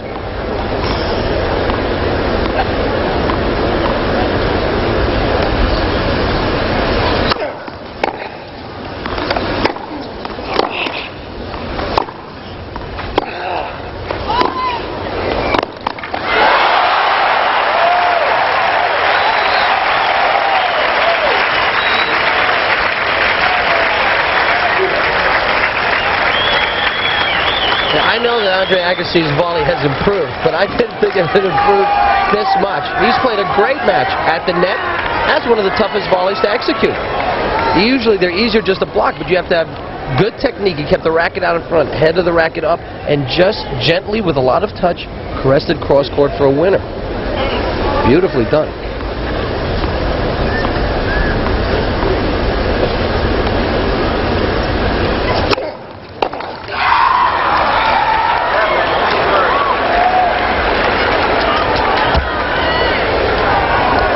Well, for those of you in the Eastern and Central time zones now, we'll be leaving you.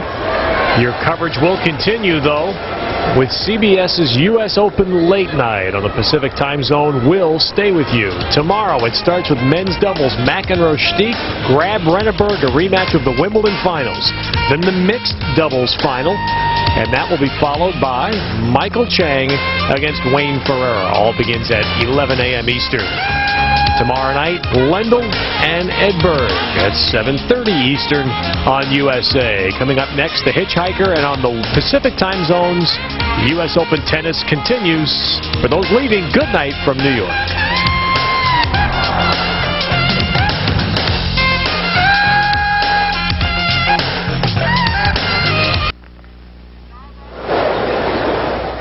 Welcome once again to U.S. Open Late Night. Tim Ryan with Mary Carrillo, and once again we are live from the Stadium Court, the National Tennis Center. And here's how it stands. The highly anticipated quarterfinal match. Courier and Agassi, 2-1. Jim Courier, 2-all in the fourth set. Agassi serving at 15-love.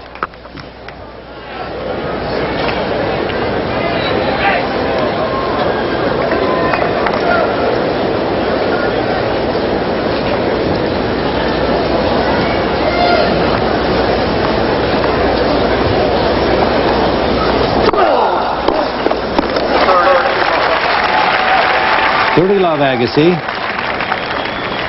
It has been a battle right from the beginning. A solid set played in the first by Jim Courier, coolly in command. A raucous second set that saw a dispute between Andre Agassi and the chair umpire Daniel Locanto result in a code violation for throwing a racket.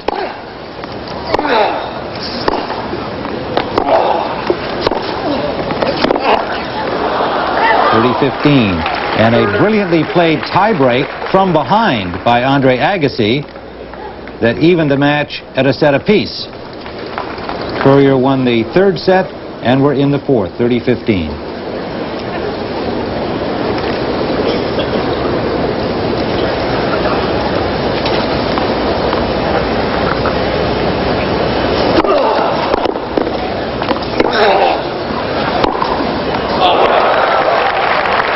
Any surprises for you in the course of the match so far? Well, Courier really, he was on top of this set. The first set early, he had 3 set points at 6-3 in that second set tiebreak, and for some reason he backed off. He got real tentative, and Agassi won the last 5 points of that tiebreak. Otherwise, it's really pretty much been all this man in the match, with Agassi really having to fight from behind.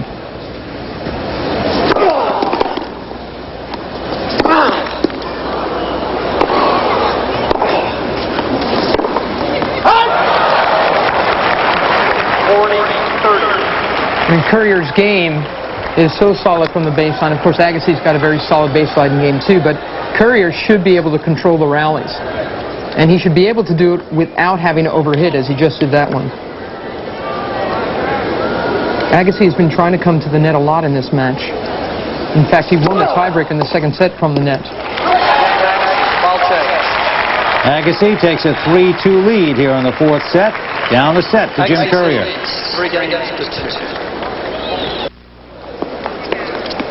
We are live on the Stadium Court at the USTA National Tennis Center. Courier and Agassi in the fourth set. Andre Agassi is just held to go up 3-2. He trails by a set to the top seed, Jim Courier.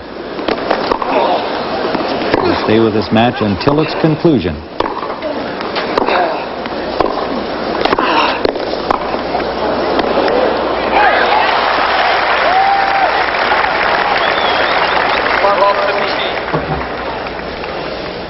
You can see Courier has won the last 4 times they've met, including, of course, the big one at the French. Very dismissive match that one was.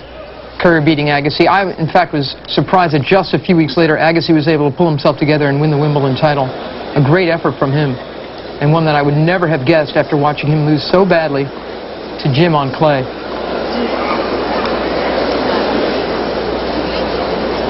Love 15. Courier coming into this tournament after a patchy summer, but impressive in his matches here, despite dropping a set in each of the first 2 rounds.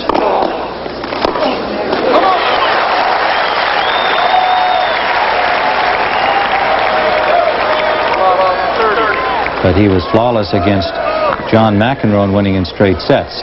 Other action today, Pete Sampras advanced over Alexander Volkov. And on the women's side, Sanchez Vicario into the semifinals, where she'll meet Manuela Maleva-Franier, who defeated her younger sister Magdalena when Magdalena had to retire with a hamstring pull, down 5-3 in the second set. Love 30, Courier.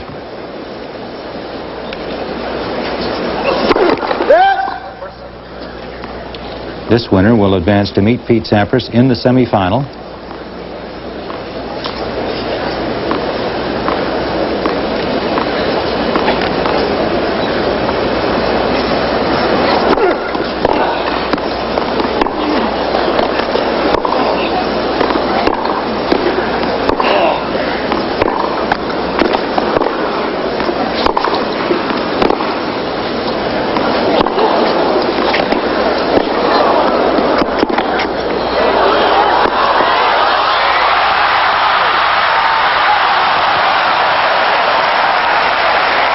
Well, the Power Boys with a bit of finesse, Mary, on that exchange.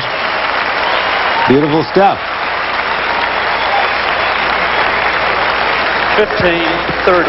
Agassi tried to break up the point with this, but you see how high that drop shot was. It gave Courier enough time to have plenty of control. He was well set at the net, and that's why he ended up having the last word in this exchange.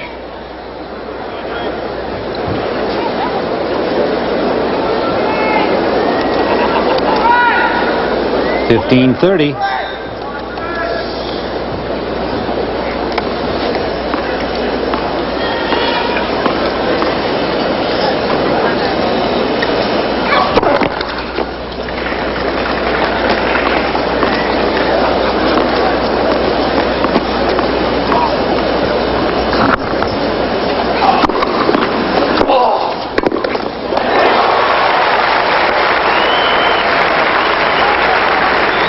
Serving volley from Courier. Well, Jim's serve is bigger than Andre Agassi's, and he's been able to pick up a lot more cheap points than his opponent. Even when he doesn't volley off of his serve, he's getting a lead in the rallies on his own serve because it's been such a heavy, on first and second. He's been very effective.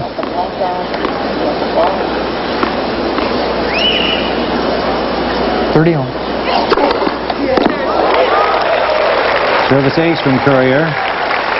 40-30. Agassi up 3-2 here in the fourth. Courier leads 2-1. Winner advances to meet Pete Sampras in the semifinals. 3 outstanding young American players in a log jam on this side of the draw. Michael Chang and new American citizen Yvonne Lendl still active in the other half.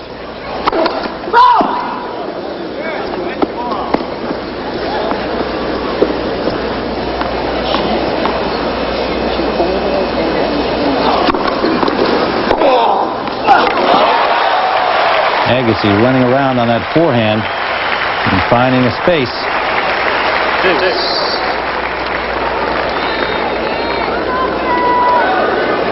Just a tremendous, I mean, to be able to hit a winner like that from beyond the baseline. Look where he was.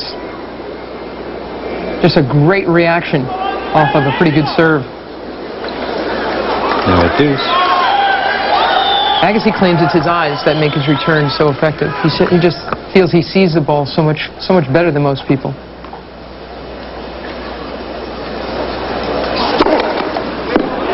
Another ace. That's his 18th.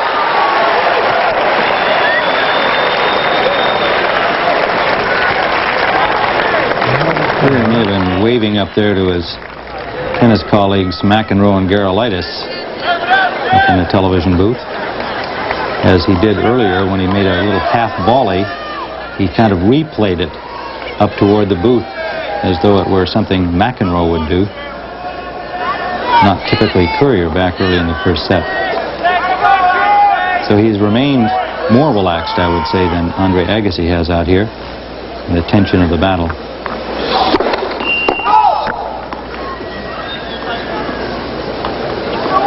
He's been pretty uptight, though. I mean, he's been cursing out there as well tonight. They've both been edgy, these two.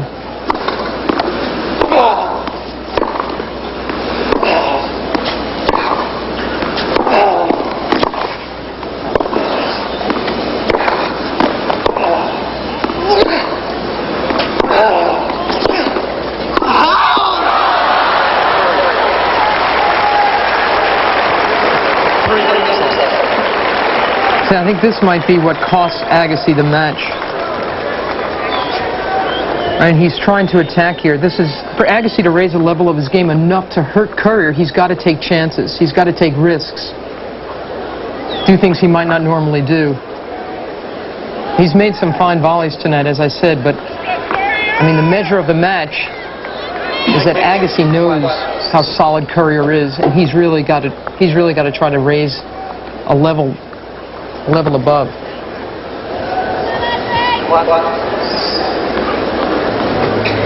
As you said, he's had some success doing it, but clearly not enough at this point. It's not the game he prefers to play. Exactly. Here he comes again.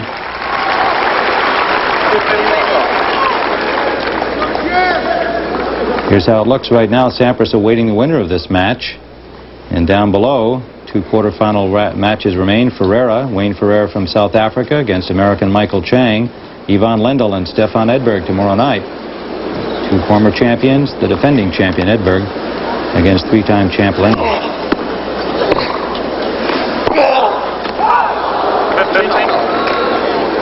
If there's one major department of Courier's game that needs work after this match, it's his return game. He has squandered so many break-point opportunities. And I really think it's because he's playing this match is over on French Open clay. He's so far back beyond the baseline that he hasn't been able to attack Agassi's serve when he's had a lot of break-point chances. He's just not really playing the territory right for a hard court. That one was better. He stepped in.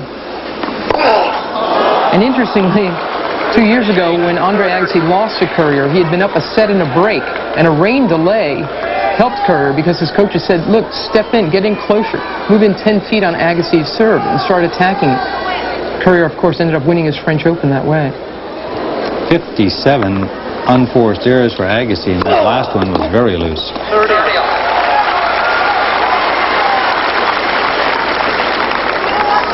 30 all.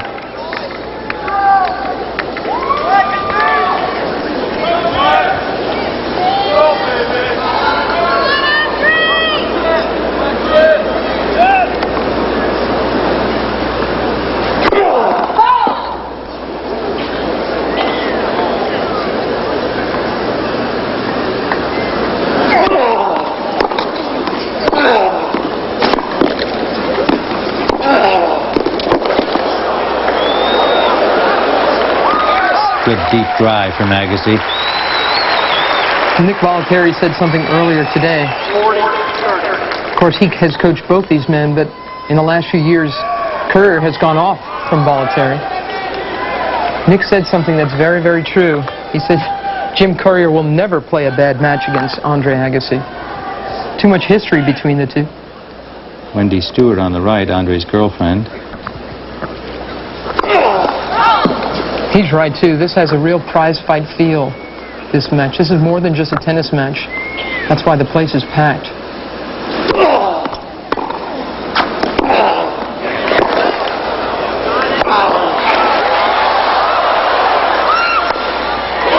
Well played by Agassi. Well played point. 4-3 Agassi in the fourth. Thank you. A quarterfinal match that could be a championship match. We're at 11:47 Eastern Time on the Stadium Court live. Andre Agassi leading 4-3 in the fourth set. Courier leads 2-1. He is the top seed in this tournament. This is really, it's more than a tennis match, as we were saying. It's a big occasion, a happening out there. There are a lot of fans filling this place as they used to for Jimmy Connors matches or John McEnroe. This is maybe the first match without those two big names that has this sort of feel.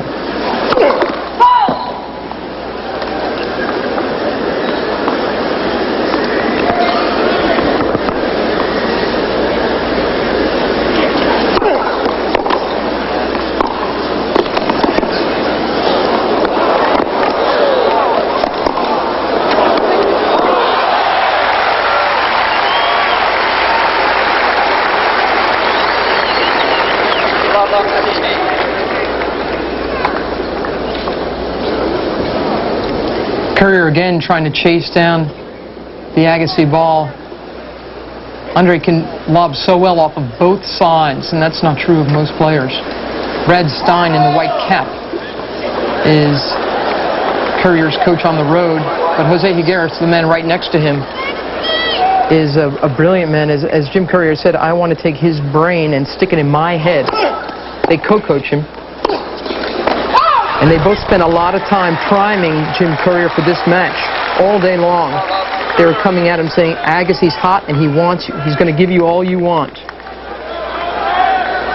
Love 30 at 3-4. And we could be looking at 5 sets again. This has been a tournament of 5 setters on the men's side, and they have all been dynamite.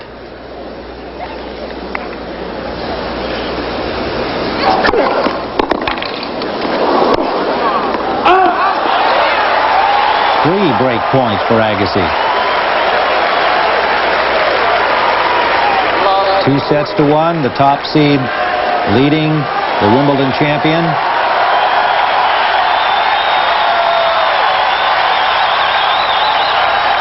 Agassi's done a lot better on break points than his opponent has. Courier, as I said, he's been conservative. He's too far back to really take a shot at the ball. Agassi's attitude is more like, hey, I'm down anyway, I might as well go for it.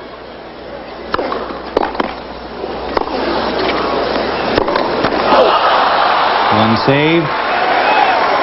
15-40.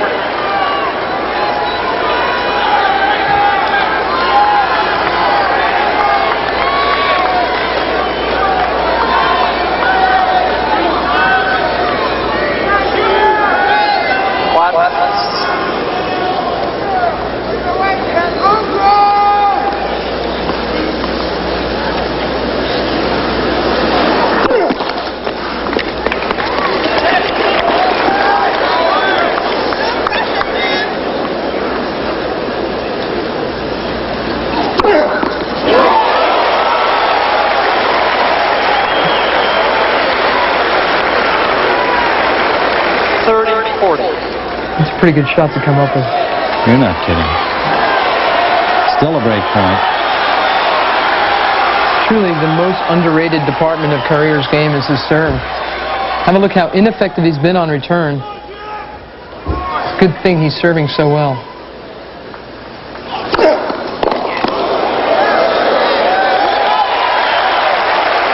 Back to deuce. Deuce.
Missed that forehand wide.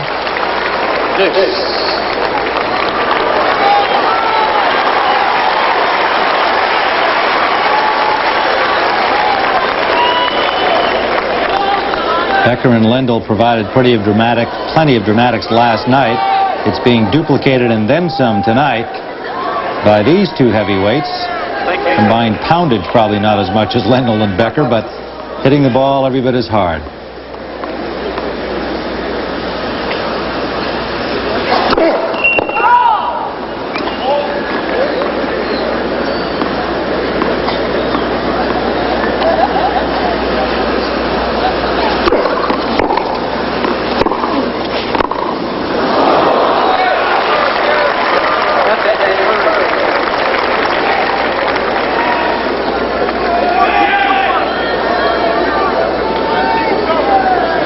Advantage Courier trying to even at 4-all. Fourth set, he's up 2-1.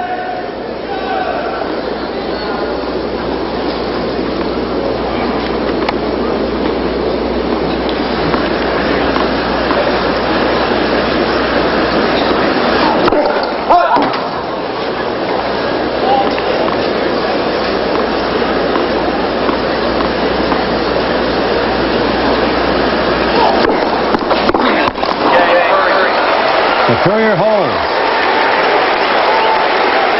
4-all, fourth set.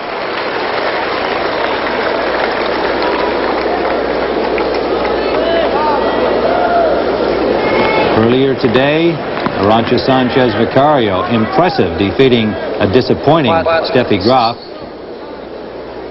And Wella Maleva-Franier advanced over her sister Magdalena. It'll be Celis and Mary Jo Fernandez in one semifinal. Maleva-Franier against Sanchez Vicario in the other. Friday, live on CBS.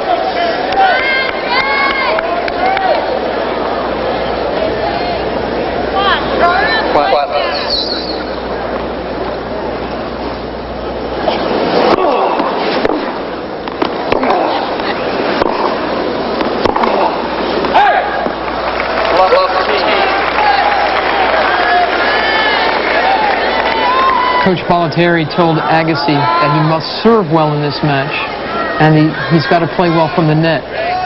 And I think perhaps he's trying to pressure too much on serve. His serving percentage should be a little bit higher. And again, the net play, although he's much improved in that department, it takes him out of his element. It's still not organic to his game.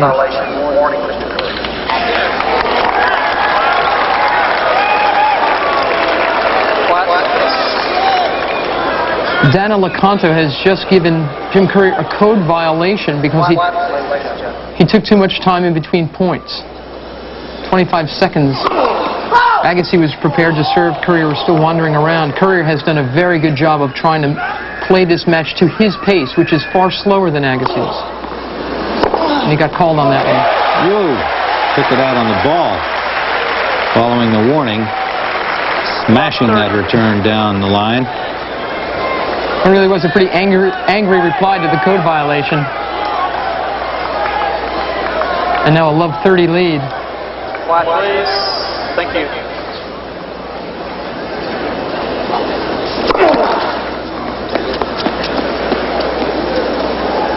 It just shows how aware Agassi is of the fact that Courier was trying to do that, because it's Agassi who brought attention to the chair that Courier was taking too much time. 15-30. A lot going on out there between these two. I mean, they're good friends. They practice together a lot. They're on the same Davis Cup team. They know each other's games, each other's strategies, tricks. And the same will be true of the winner against Pete Sampras for the same reason.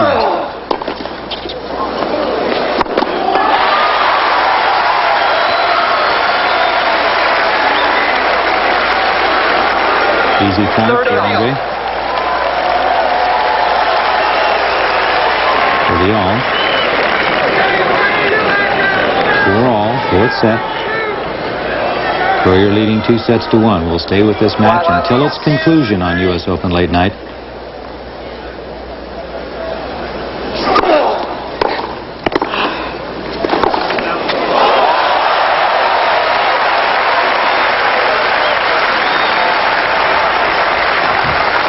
30-40. Agassi tried to win 2 points in a row from the net, but got called on this one. That first volley didn't worry Courier at all. This is a guy who likes targets.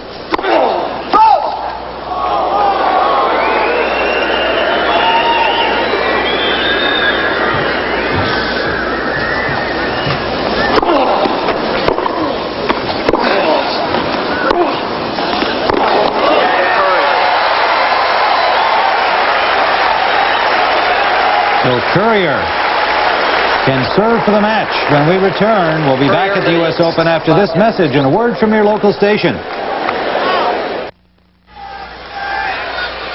Tim Ryan and Mary Carrillo watching Jim Courier and Andre Agassi, along with millions of you and 20,000 here on the stadium court. 15-love Courier serving for the match.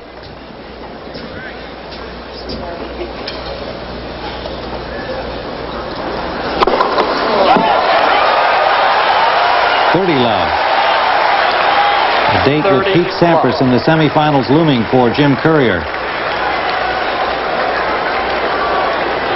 This has really been the single biggest difference between these two guys. I mean, this is a weapon that Courier has. And the only thing, as I mentioned, that has kept this real competitive is when Courier somehow lost that second set tiebreak. 21 aces sprinkled through 4 sets.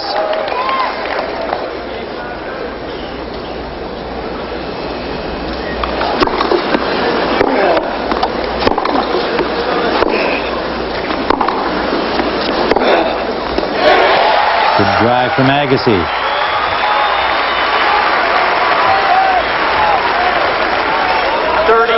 That terrific tiebreak set from Agassi.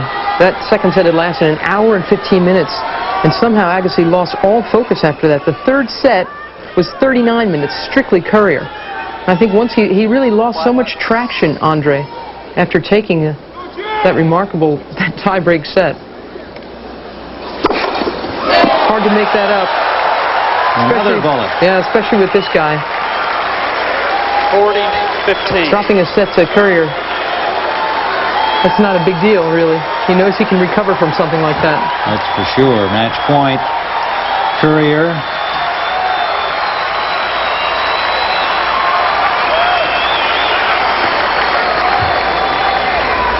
Cool demeanor. It's been showing these last couple of years. Rolling up Grand Slam titles. Yet to win this one. Whoa. Missed that by 10 feet.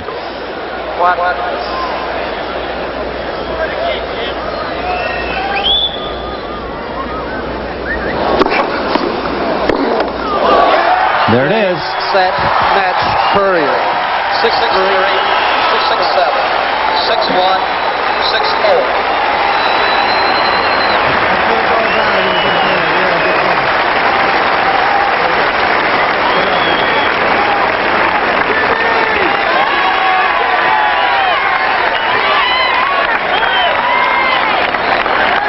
Jim Courier looking a little bit drained, but the victor heads into the semifinals. Big guys up there, huh? Welcome back to the USTA National Tennis Center. Jim Courier, winner in 4 sets.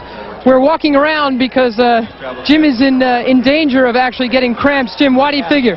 Well, it's been a long summer, you know. I played the Olympics and I haven't really had much time to train coming in here, and it's really humid out here tonight, and I prepared well for the match. You know, I ate the right things, drank the right things, but I'm a little bit depleted at the moment, so I'm glad to get out of here in 3 hours and 49 minutes. What about the match, Jim? The second set tiebreak is what made this match so complicated. How did you lose those 5 straight points? Well, I had the forehand volley, and it was kind of just a gaff. I mean, it was a pretty simple shot. But, you know, bottom line is I didn't put my head down. I kept on playing. I smoked him pretty good in the third set, so I feel pretty good about it. It was a big match on a number of levels, not only because of the history between you two, but, you know, it was a big match here at the Open. Did you feel that a lot? I mean, did you really, did that add to the dynamics of this match? Well, it's always special when Andre and I play. We played a lot of times growing up, and, you know, we have contrasting personalities, if not contrasting styles in the court. And, you know, we kind of play off each other a little bit like that, and it's always a pretty close match, and tonight was no exception. What decided it? I think I got a few more free points on my serve, and that kind of helped me out along the way. What about Pete Sampras? Pistol's playing pretty well. I'm going to have a tough time. But, you know, I'm playing well, and I'm hoping he can play the second worst match of his career after last year when I beat him. You know, that was his worst match of his career, according to him, so. Well, obviously, I mean, how much of a concern is it that, I mean, obviously you'd like to try to beat him in straights. How, with your fitness level? Saturday, so, you know, I got no worries. I'm just going to, you know, fill up on the fluids and rest a little bit tomorrow and practice a little bit, but, yeah, it'll be fun. I'll be ready to go. All right, Jim, thanks a lot, man. Okay. Jim Courier, such an appealing young American athlete, along with his teammates on that U.S. Davis Cup team. These are exciting young men and good guys to boot. Plenty of excitement against each other tonight. 6-4 in the fourth set. Jim Courier, the top seed here, getting better with each outing and definitely a threat now to win this title, which would be his first.